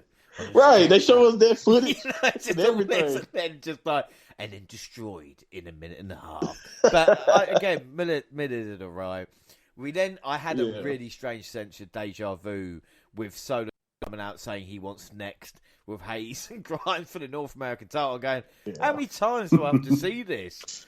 We then continue Godfather Part 4, and after another kidnapping, Santos did tell Tony D to fuck himself, which again, I quite like that. But like your point, I agree. It's got like I said, he's there. Right, they're still not doing anything. He's executing it perfectly. Like I love the delivery, even the way Tony D. Like I said again, they're doing really well performing it. It's just like, all right, at some point we need to get where we're going. And it seems like we're finally going to go to the next chapter, and it can stop being just idle threats. Well, we'll see what happens. Grayson Waller and Tiffany Stratton went on a shopping spree. That's it. They got a match. They got a match with Andre Chase, and Sarai asked the team to team with him. Bodie Hayward does speak Japanese. We see him go through a tunnel for quite a funny transformation. Now, Bodie Harwood, I don't mind it. You know, chasing a blue jumper, Bodie dressed up in whatever the fuck he was dressed up on, distracting everybody with an air horn. Stratton dived onto the Chase U student, the Warrior Son, caught her a roll up for free. But because you mentioned Chase to me, kind of got like not a soft spot, but I'm always giving him a chance. And I think the Chase U thing, I think you're right, is that has definitely got potential depending on what they want to do. You know, so I think I agree. I love him. You know, I agree. He's always been a highlight. Even in the little era of the black and gold before they switched over, I was like, okay, under the Chase, they can have something. And the way they seem to be expanding, and he's in the CWC love him. So, but this is fun. So, yeah, man. And even here with Stratton, I didn't even mind Stratton here. She wasn't bad. Yeah. For the first time, she was, whatever. To be fair, it's the first time I've mentioned her. Exactly. We've never even mentioned it. So that's my point. So it was enjoyable enough for her to get a mention.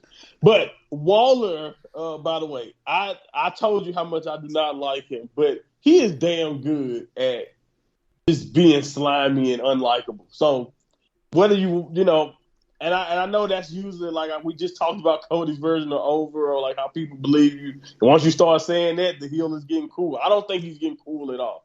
But I'm just saying he's really good at what he does. Yeah, without a doubt. And then we had the NXT Women's Breakout tournament, Nikita Lyons versus Ariana Grande. Lyons won with her finisher. Yeah, all right, perverts. And then the main event, Natalya versus Cora Jade.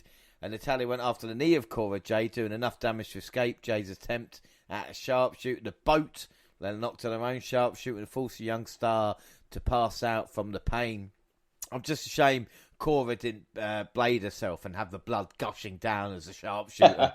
But then afterwards, Natalya showed Jade respect, hugging her. Do you know what, actually? I really like this. I'm not going to lie. I agree. This was well executed. This is just by far the strongest match. And this was just a nice job, man. Natty wrestled like a great heel match. And just Cora, surviving and showing the fire, and I think she's kind of becoming known for being like a tough babyface, the way they portrayed her really well so far. So, this was great, and Natty has done this before, came on to NXT and just had an awesome match with, a young person, that everybody know the Charlotte match and the picture that was circling around with that. So, yeah, man, this is just awesome. And on a night where women was the focus also, just capped off that night just right. Yeah, without a doubt, Natalya doing her job well, Jade looking great. And like I said, not a bad episode, women taking over. So only 3 episodes, but what are your thoughts on 2.0? Because they did announce In Your House coming up, which I think is the day before Hell in a Cell. So they give us enough time to sort things out. What are your thoughts on 2.0? And do we actually need a special event coming up? Yeah, it seems kind of soon, huh? And I don't really necessarily know what storylines. Because right now, they're swinging and missing on a lot. But they, like I said, they have Gacy stuff aside. It's some solid stuff here, too. And to be fair, I commend them for the women's division getting that focus on that episode because they have so many new faces to establish right now. Anyway, I like them all getting a chance to because I just was talking about that weeks ago. The women's division does not seem really deep at all anymore. So give some of these new faces time, but a lot of them gonna need time, and so I know that to be a fact. But the North American title is still the hottest division on NXT TV. Even with Cameron Grimes' situation, I still like what they have going. Whether they do it with Solo next or whatever is going on, they're doing a really good job in that division right now. And I hope we'll get to see some of those guys go into the world title division. We can get this Gacy stuff. When we can clear up this world title picture, maybe this could, this entire feeling of the show. Because when your world title storyline is bad, it can make you just have a whole negative opinion about the whole show, even though they have earned that negative opinion in this batch, in my opinion. But I must say, this is probably the worst NXT title feud in years, if not ever. Well, this is the problem, because we've got a takeover coming up, which probably going to have Creed brothers for the tag titles, which would be good, North American title.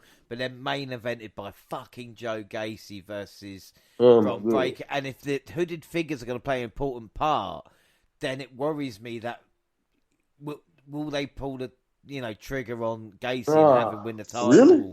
Well, the thing is, where else is it going? This is the thing true, about it. But I can't. People were turning their back on this man. Oh, mate, even the people there don't want to see it. I loved it. I love that they did that because it's just we all don't. No one wants to see that. No one wants to hear him speak anymore. We're over this.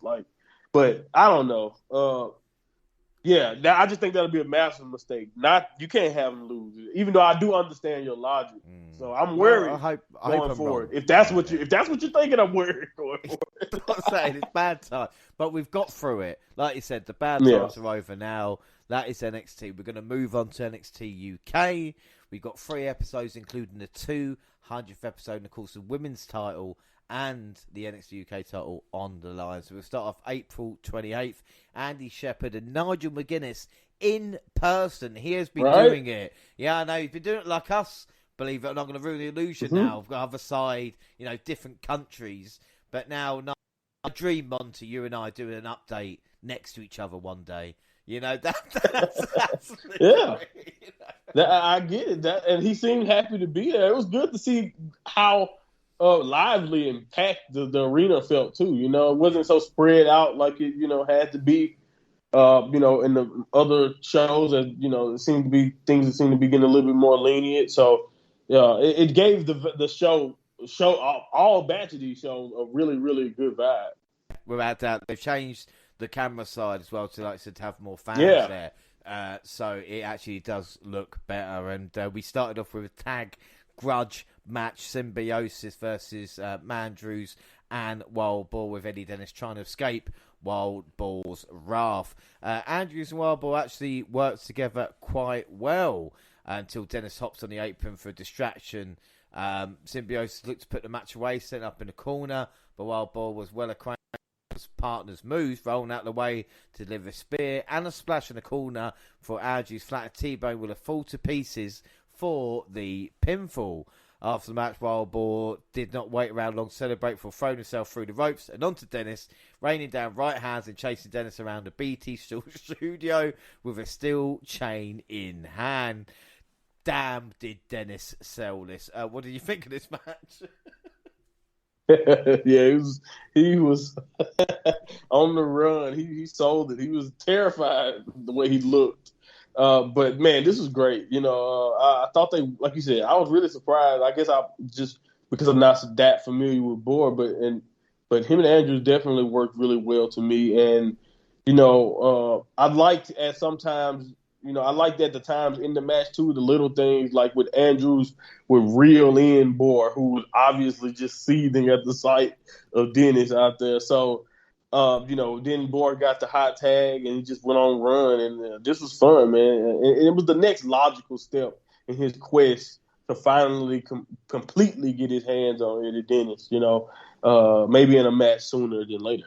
Well, this is the thing. I mean, it's maybe not the best match, but the effort was there. But again, with NXT UK, you get so many chances to tell stories, and it's not even a secondary feud, like like how many people were upset about Wild Boar being kicked out of Symbiosis, and they've took time to create a story. And it makes sense, there's a reason. I've always talked about this. There's a reason for each wrestler's existence on NXT UK, and even with Wild Boar and Dennis, it's all about this at this moment in time. And a dog collar match was set, so Eddie Dennis cannot run anymore. We move on and joined by Eliza Alexander at ringside. Zaya Brookside look to emulate a friend and batter rising superstar Angel Hayes. A very technical opening few minutes. Hayes earned the upper hand, taking Brookside off her feet with a drop kick. Brookside though wore down Hayes with a modified camel clutch for Hayes powered away back into it. Hayes was then distracted. Brookside managed to snuck in to roll her up for a quick 1-2-3, and afterwards Alexander Brookside continued to beat down of Hayes until a male raced out to send the pair scampering the ring. I liked Angel in this, but Zaya is gaining momentum. The Mackenzie test is coming. Yeah, I was eager to see what was different or how Zaya looked now that she has, Eliza in her corner. And, she definitely was more aggressive, and she did a good job, kind of like being a little bit underhanded in the way, especially in the way she won. Like, she won kind of in a spoiled way, like the victory was handed to her. So, again, psychologically, it all made sense. And Hayes, like you said, I'm not really that familiar with her, and she's not that really established, I don't think, in NXT UK. And she took a beating, but I thought she still showed a great fight. I came away impressed here at times, and this was solid, and it progressed to a male story too. So this was well done.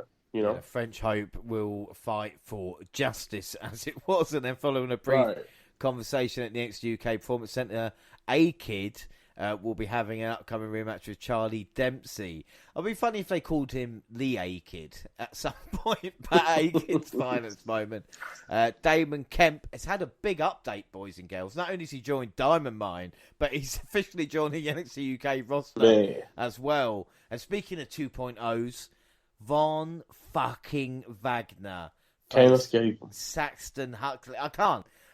If I was to name anybody I hate the most, it would be him, unless they bring Brooks and Jensen down to win the tag titles. Like, they can't. I don't know what else they can do. Huxley looked to keep the pressure on in this match and didn't do too bad, but the power of Wagner was no match as he caught Huxley in the midst of a flying crossbody and hoisted him up for a swinging slam and a pinfall. Wagner might say Huxley was just the first man to fall to him because it's Wagner's world and everyone in NXT UK is just living in it. Well, I'm glad he's got I'm glad he thought of a new catchphrase. Fuck this is what I'd put. I just fuck this. I'm not here for it. I'm really not. You know what? I even hate Von Wagner's logo. You see the VW? It's just, I don't even like his logo. Like, it's just everything about it is just bland. And no matter the brand, I just couldn't care less about Wagner. I don't. Either way it go, maybe I wrote here maybe being over in the UK can make him better by association because it's a pretty solid locker room there, but. When you check out on a character like I have with him, you checked out. You know what I'm saying? I only didn't skip this because NXT UK is a shorter show. So I just it's pointless. It probably won't be more than 7 minutes or whatever, So I just went ahead and let it go. But yeah, I can't get behind Wagner either, man. I don't know. Look, I don't want to sound anti-American here, all right? Or anything. But if you want to fuck up your own show, fair enough. Do not come here and start fucking up. This is not my idea. It's not fair. Not fair. One of the only things I did about this was the fans singing to Saxon Huxley, he's one of our own. Saxon Huxley, he's one of our own. And then, like every other UK person ended up losing, but we'll get on to that. Early in the week, Gallows held a press conference. Gallows is fine. There's no lingering issues within the group, and they'll get back on track because they're starving for success. Let's see what happens, eh? Tiger Turan will make his NXT UK debut next week. Also, Lash Legend will with Noam Dar. And then we get moderated by NXT UK General Manager Johnny Saint. Yes, Johnny is still alive, and his assistant Sid Scala. It was Ilya Dragunov and his future opponent Jordan Devlin put pen to paper for the upcoming title match on the 200th episode. Tempers between the two heated rivals quickly rose, claiming to be better off about the person sitting across from them. So Dragunov suggested up the stakes, and the loser of the rematch would have to leave NXT UK. I have seen so many contract signings in my life. Did Jordan Devlin put his feet on the table and Ia tell him to take his feet off? Or am I getting confused with another one? Like, do you know when it's not sure? I'm pretty sure that happened, but I'm not 100%.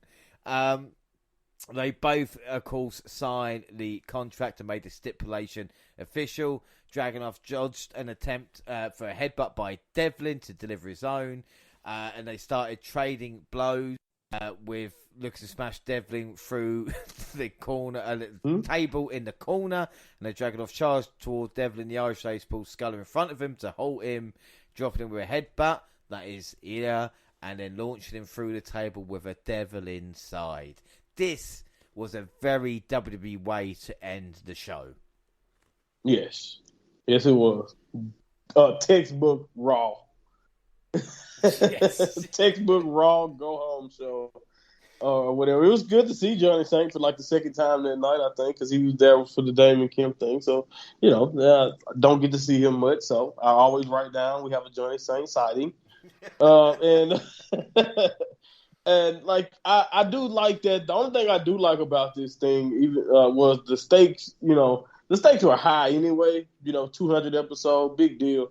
But they leveled up the match by doing the loser leaves. And I actually was curious, even though I think it made me be like, oh, okay, Devlin, you probably is gonna be gone. But I actually was curious. I was like, well, do that mean someone may have bigger plans for Dragunov? It kind of put that in my head. So I thought the stakes kind of got raised. But other than that, yeah, this is the definition of contract signing on the main roster.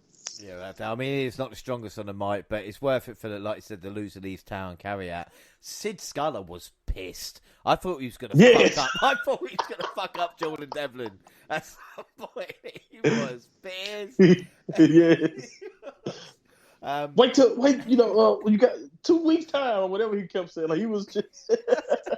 He was going to go. Yeah, 2 weeks time, but next week you're facing me.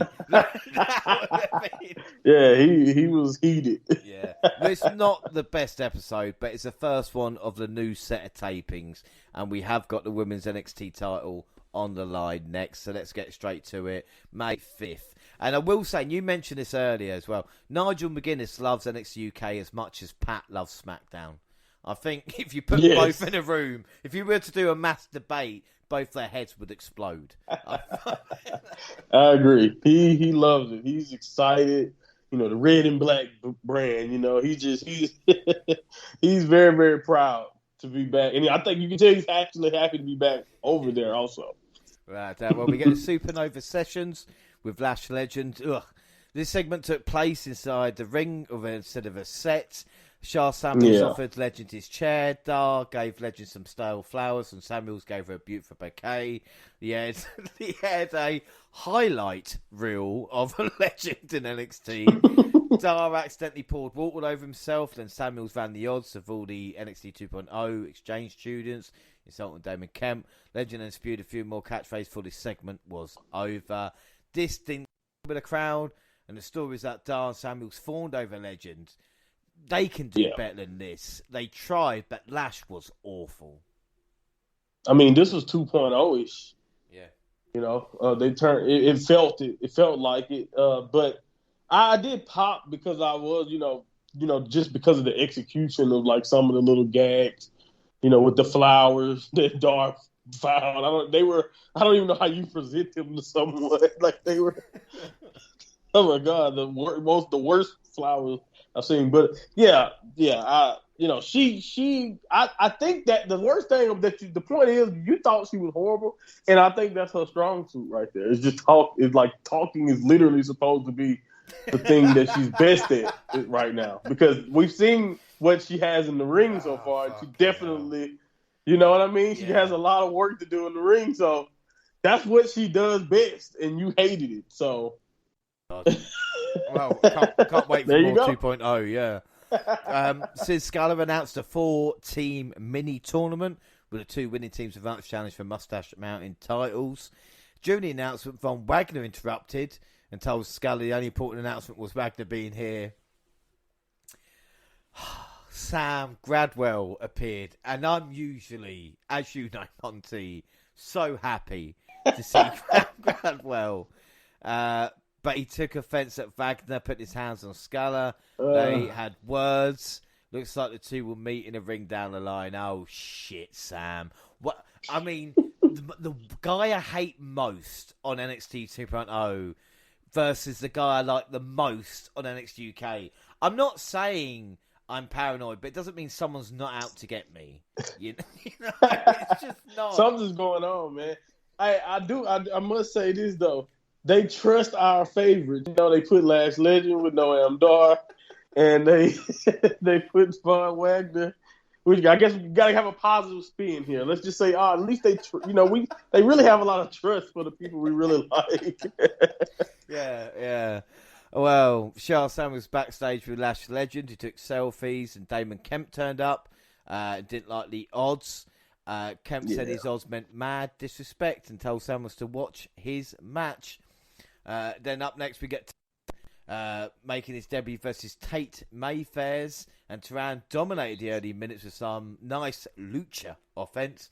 Mayfairs actually took over and scored a few near falls. Turan came back with missile dropkick from the middle turnbuckle and followed up with a somersault senton for the pinfall victory. And like we spoke about last month, I am probably 90% sure it's Amir Jordan, but it doesn't mean I dislike the story more than it should, because we talked about it with Symbiosis, a secondary third full storyline about a tag team splitting last year. And it's weird because we're talking about 200 episodes of Loser Leaves Town, and this was the basis from here. So I really do like this story, but Mayfair's still alright, but I still think of cigarettes. Right. This was I thought this was cool though, and I'm glad you added that element. And as time went on through vignettes and stuff with Kenny, I started to get it too. But because I was looking at it, I was like, man, this is really kind of generic for the Himalayas. Look at the gear, some of his stuff. But it was a nice Swanton bomb. Either way it goes, when I started to think about it and I connected the dots, I'm like, oh, okay, this is cool. It goes somewhere. So I'm glad that you can still, your theory was right, because I immediately thought about what you said about Amir Jordan. So I'm excited to see what happens as we continue on, because like I said, I trust NXT UK to make logical steps. So I'm ready to go for the ride. Yeah, no, we're not lucky. To take the mask off, it'll be Joe Gacy. Oh my goodness. We never know. Lights go out one day. Oh God. Ashton Smith and Oliver Carter had words backstage. The two teams will meet in a match next week. Highlight video as well for the special 200 episode of NXT aired. And Drew McIntyre narrated a video for the Clash of the Castle, WWE's first major UK pay-per-view in 30 years. And tickets go on sale in a couple of days' time. And Monty, I have got the responsibility of getting myself, Jaxie, and Gina tickets. I am shitting it. I really am. I can't let the team down. Okay, you got a hustle, because I know them tickets are flying. And I don't know, I'm just fantasy booking. I have no clue where we're going to be storyline-wise when we get there. But that ad made me go like, okay, you have to give Drew at least the victory there, right? The world title victory. Roman, there. You'll hear me scream. It'd be perfect. You'll hear me scream from where you are if that happens. We get a highlight video of Ivy Nile. Nina Samuels announced she would personally welcome Nile to the show next week. What is it with my favourites? Stop fucking up to 2.0 wrestlers. All right? Nina, do your show, leave them alone. Yep. Someone I don't give a fuck about, though, Danny Jones, faced Damon Kemp, which I suppose, did you know Kemp is from the same alma mater as Brock Lesnar and Gable Steveson? What a coincidence. They keep reminding me. they keep reminding me. Well, Kemp quickly came back after Jones floored him and he hit a rolling fireman's carry and running past to get the win. After the match, Shah Samuels running and beat down Kemp. So you're going to have Shah lose again. But hey, again, I'm not going to get into that. I will say, Damon, the problem with a light-coloured singlet is you can't hide much if you catch my drift. Yeah. All right? Yeah. Looks like he was smuggling bananas. I think that'd be fair to say. I immediately was like, I need new gear change. I promise. Just you looked go at ahead and do it now. You looked at me, James is going to say something. Gear change, man. You need to go ahead and switch it now. I know it's your debut. Get it out the way, and then go find you some new gear. I immediately thought that. I thought he showed some technical potential, though. You know, he has a foundation, but I don't know, what to really expect. I will say this, though. Does not look how he sounds. I mean, does not really match his voice. His voice was what I really was not expecting his voice to be that light. No. But it is what it is. It's not a big deal. He probably will be fine with time. But again, it's another situation where we're dealing with a lot of unknowns in this batch of NXT UK. Well, a lot of new faces, right? Weirdly enough, this match was edited as well when Kemp hit the rolling senton. They tried to hide it with a camera cut, but something must have happened there that they went back. Mm-hmm. My question is, will every NXT UK star lose to 2.0? It's not looking good. It's not looking good. Yeah. Amelia McKenzie, by the way. Oh, my goodness. Well, we'll see what happens. Well, a few people were backstage and clapped for Tiger Turan as he came back from his match. Kenny Williams ran after Turan and was upset that people didn't take notice of his wanted posters for him. We get a highlight video of D Familia airing, was narrated by all three members. Charlie Dempsey said he would again defeat A-Kid, while Rahan Raja said that him and Tiaman would become NXT UK Tag Champions. The Eye is always watching. And then a tremendous video on the Loser Leaves NXT UK match between Ilya Dragunov and Jordan Devlin. It showed highlights from the empty arena and the contract signing from last week. Devlin said his father told him when he was a young kid, he would be whatever he wanted, but also to rise. Dragunov said that he was in constant pain and always sore, but he wants it no other way. Dragunov said Devlin will have a lot of time to think about when he leaves NXT UK next week. Devlin said he wanted himself gone too if he was sharing a locker room with himself. He told Dragunov to never bet against an ace. It is just a shame it's on the UK. Do you know what I mean? The whole story, the build-up has been fantastic, Yeah, I agree. This is top-notch stuff. And, just like you said, it's a shame everyone don't get a chance. Or, us two are watching just a shame. That's it. Right? It's a shame, man. It's a shame. It's a shame. Such a shame. It is. Well, the main event, the World of Darkness match. NXT UK Women's Champion Miko Satmore versus Isla Dawn. And Miko, we talked about Bron Breakker earlier, not starting strong against Joe.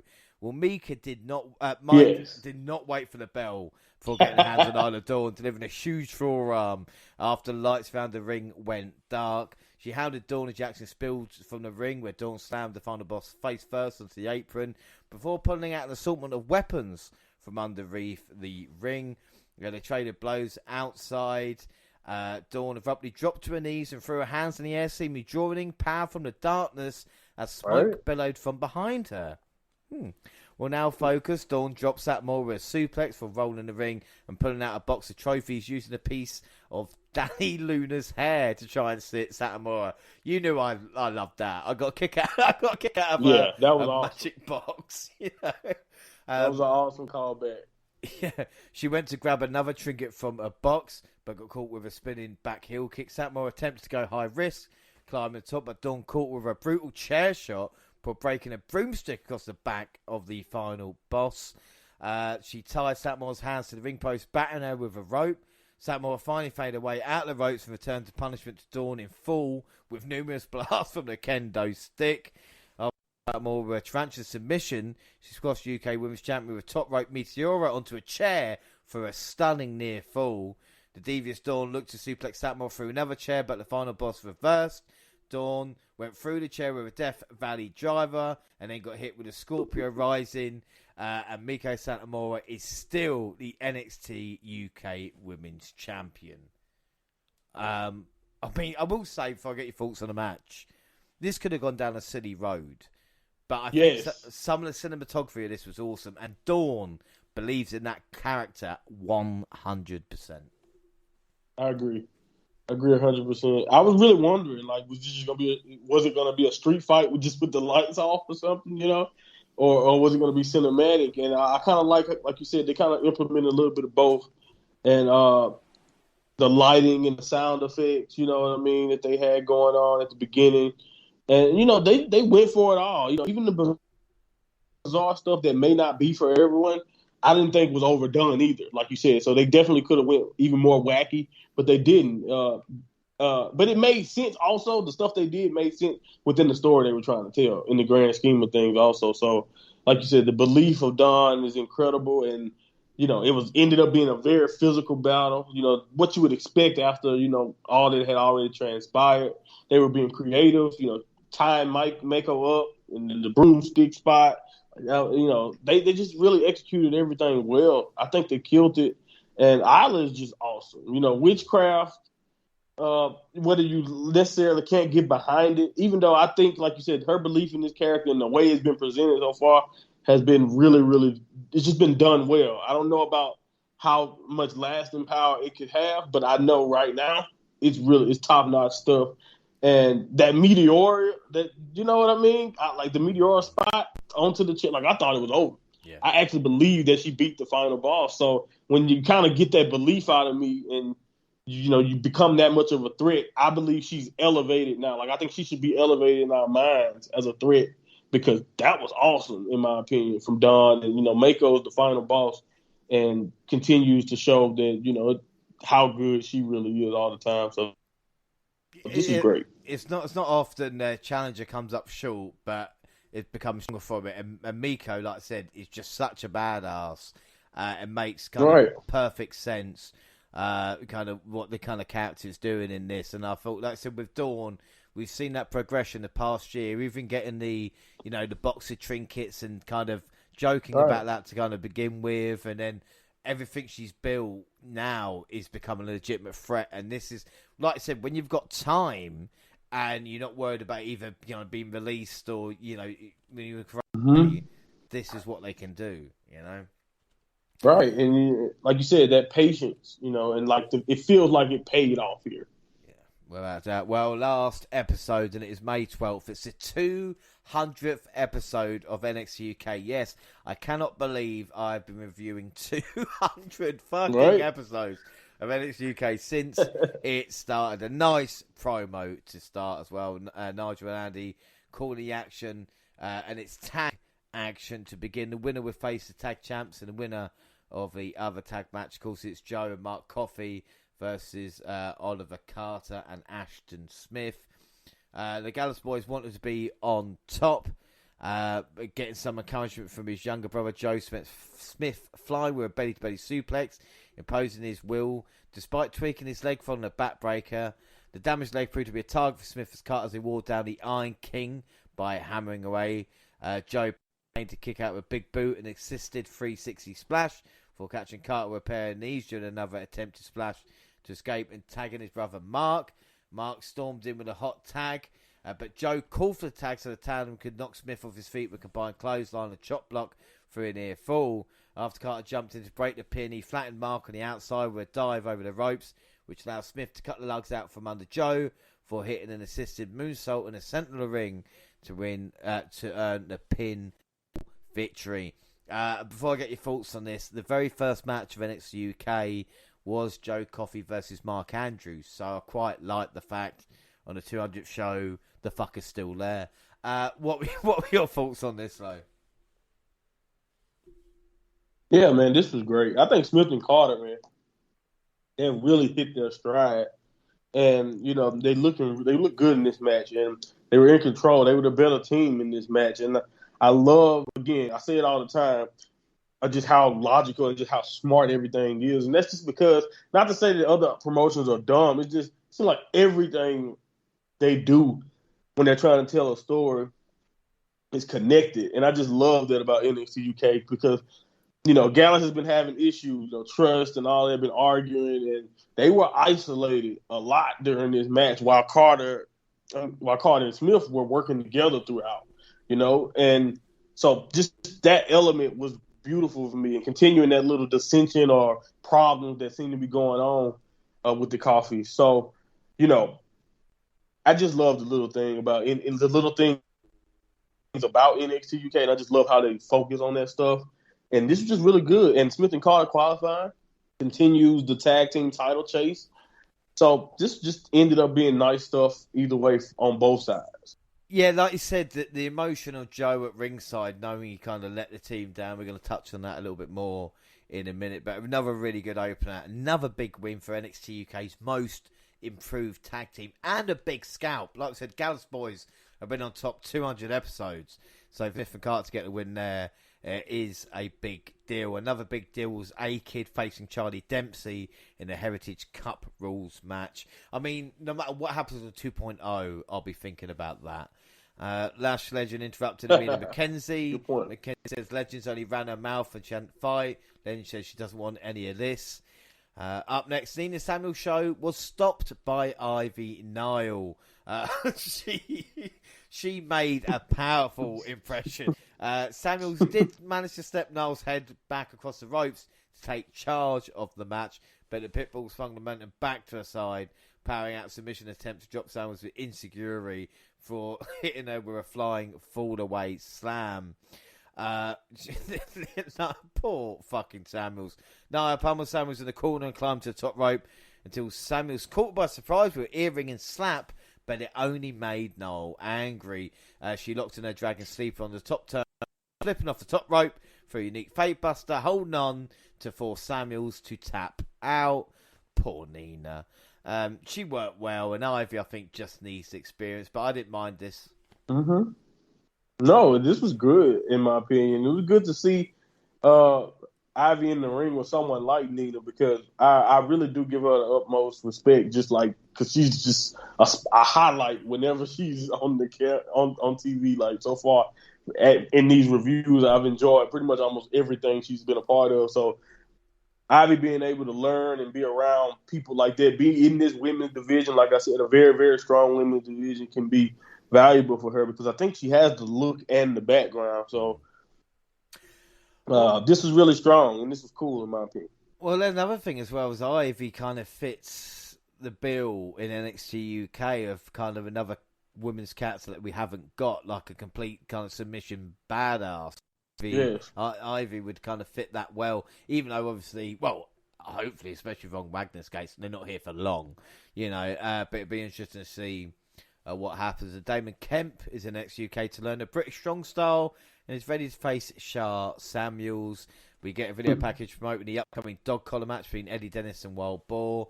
And Dave Massive and Jack Stars parodied The Godfather and The Familiar.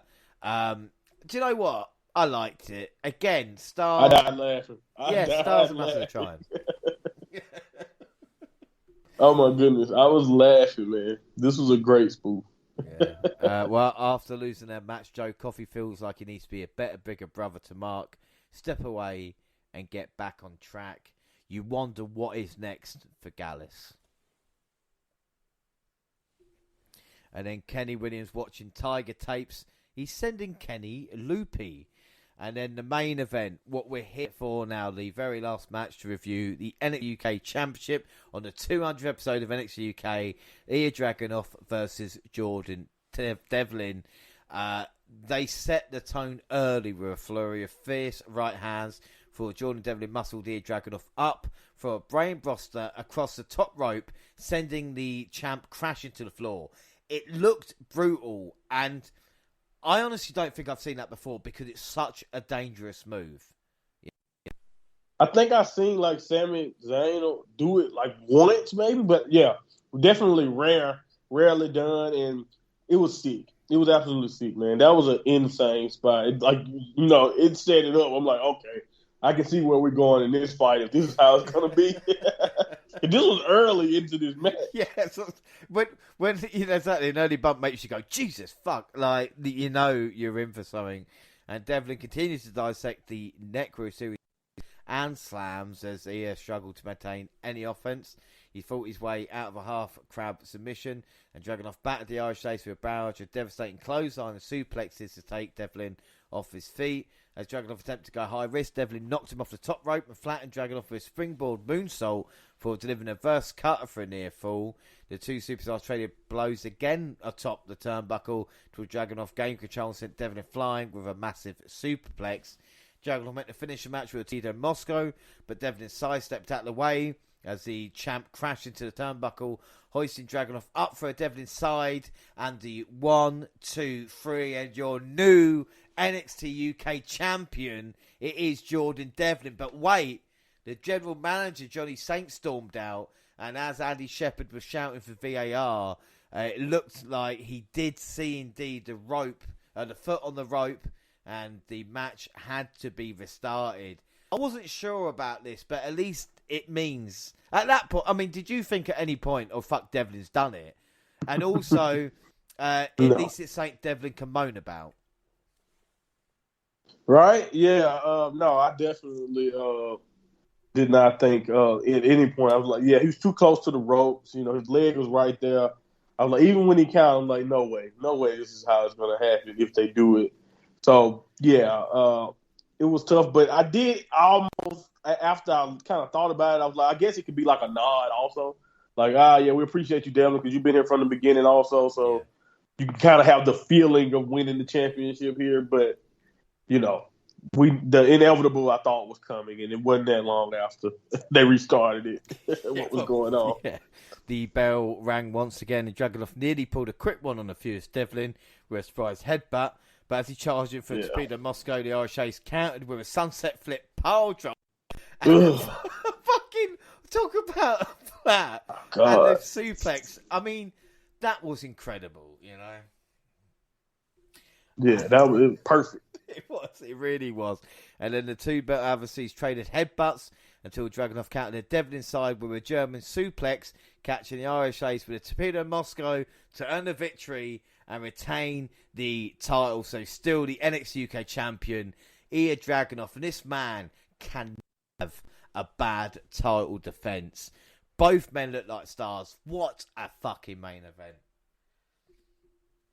Top notch, man. Championship wrestling at its best. I love the empty arena fight, but man, this is just as good as it gets right here, man.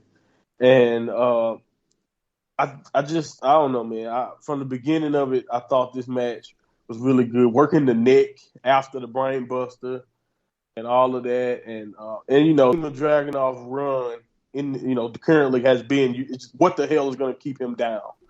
What's going to stop him? Because no one fires up out of nowhere and with that passion. Like Ilya's intensity is so great, in my opinion. He just keeps me locked into every move that he does. Because he's just so intense. He's in that moment. How do you look away? And he's just so physical. And Devlin, like I said, that nod, I kind of felt like it was a nod looking back, letting him win the belt in that false finish. So, I didn't mind it, even though I guess that's kind of typical WWE also. Yeah. But it set up the true finish, which I didn't mind. And in that fight, like I said, that final flurry from both guys was just like a chef's kiss, Yeah, it was just great stuff. And I'll tell you, we'll talk about the match and talk about NXT 2.0, but I want to ask you quickly, because I wondered who was next for Ilya Dragunov, who could take, because he's been champion now for only, a few months. But looking at the NXT UK landscape, I can't see a next challenger jumping out at me. Would that be fair to say?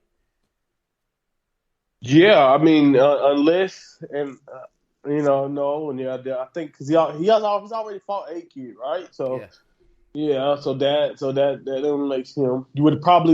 Would you push Charlie to the moon, Taz? Would that be too soon? because like he would be the only one I can think of. But I'm just trying to think because I know Tillman and Tillman and Raj are going for the tag, so I'm just thinking about it that way in that sense. But yeah, other than that, I can't. I'm trying to think.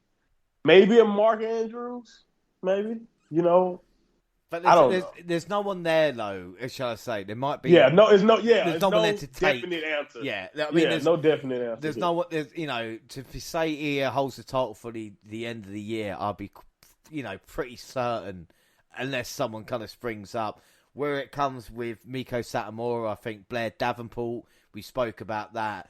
I think what's interesting is the tag team title scene, which is getting really interesting at the moment. Yeah, Smith and Carter got unfinished things with Mustache Mountain, and of course talk about Heritage Cup. Now Dar playing these silly buggers on these 3 shows. I expect him to put his Heritage Cup on the line. Again, if Dempsey wants to do Heritage Cup matches, then that's true too. Dar's pretty fucked. But I mean, what have you thought about NXT UK? These 3 episodes. I will say, actually, sorry, before I asked you that, 200th episodes. I thought maybe it would have been nice for a few more stars to either return or give interviews about their experiences in UK. Don't get me wrong, I know. I agree. Rhea Ripley and stuff. It was missing something for such a special show.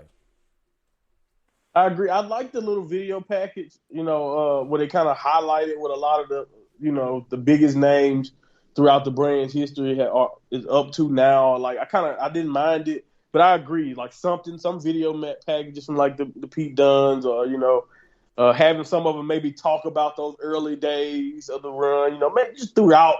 But I understand it's an hour show, so they probably with time constraints, they still want to give everybody enough time with their matches. So that's another thing. It would have been nice maybe if the 200th episode got a little extended time. It would have been cool to do that for this because this is a special occasion. But, that probably was the only thing missing, though, from the 200th episode. The matches really, really held their own, in my opinion. And as far as my opinion on NXT UK in general in this batches, they're in a transitional period. I think this is probably a big period right now. Because like you said, we don't really necessarily know what's next for challenging Dragunov. We have a lot of new faces. There was more introductions in this batch of episode than Matt Classics. I think we can agree there.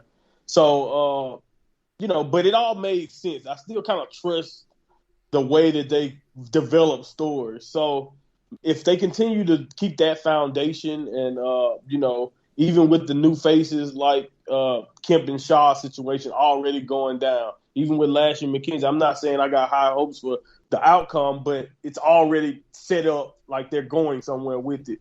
So that's already better than a lot of stuff that's going on. Like you see what's coming next logically all the time here, but it is a big deal because where are we going to go here? Are we all about introducing the American new faces? Are we going to go away from that bulk of that roster that we were already establishing? Because people like, Aaliyah James and some of these other faces are going to have to move aside. It was only an hour of television, so for Lash Legend and some of these other people to get shot, some other people that probably could use more time also is going to have to, move aside for a second. But anyway, other than that, NXT UK, in my opinion, is still very, very solid. The way Dragunov and Devlin capped it off was obviously a strong point. The tag division, like you said, is solid. It's perfect. Gallus' issue, if you want to throw that in there, also it's been well done. I loved Ala Dunn and Mako's banger of a match and that angle. And I feel like the women's division is still very, very deep wherever they want to go next with the title shot there. So that's fine. And like I said, they still a great example of quality over quantity, in my opinion, NXT UK. But it is important to see where we're going now because they seem to be trying a lot of new things right now.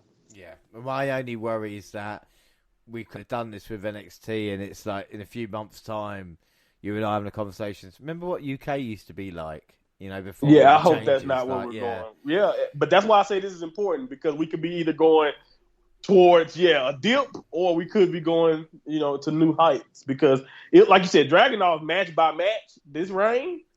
Come on, man! This is one of the most impressive reigns going right now.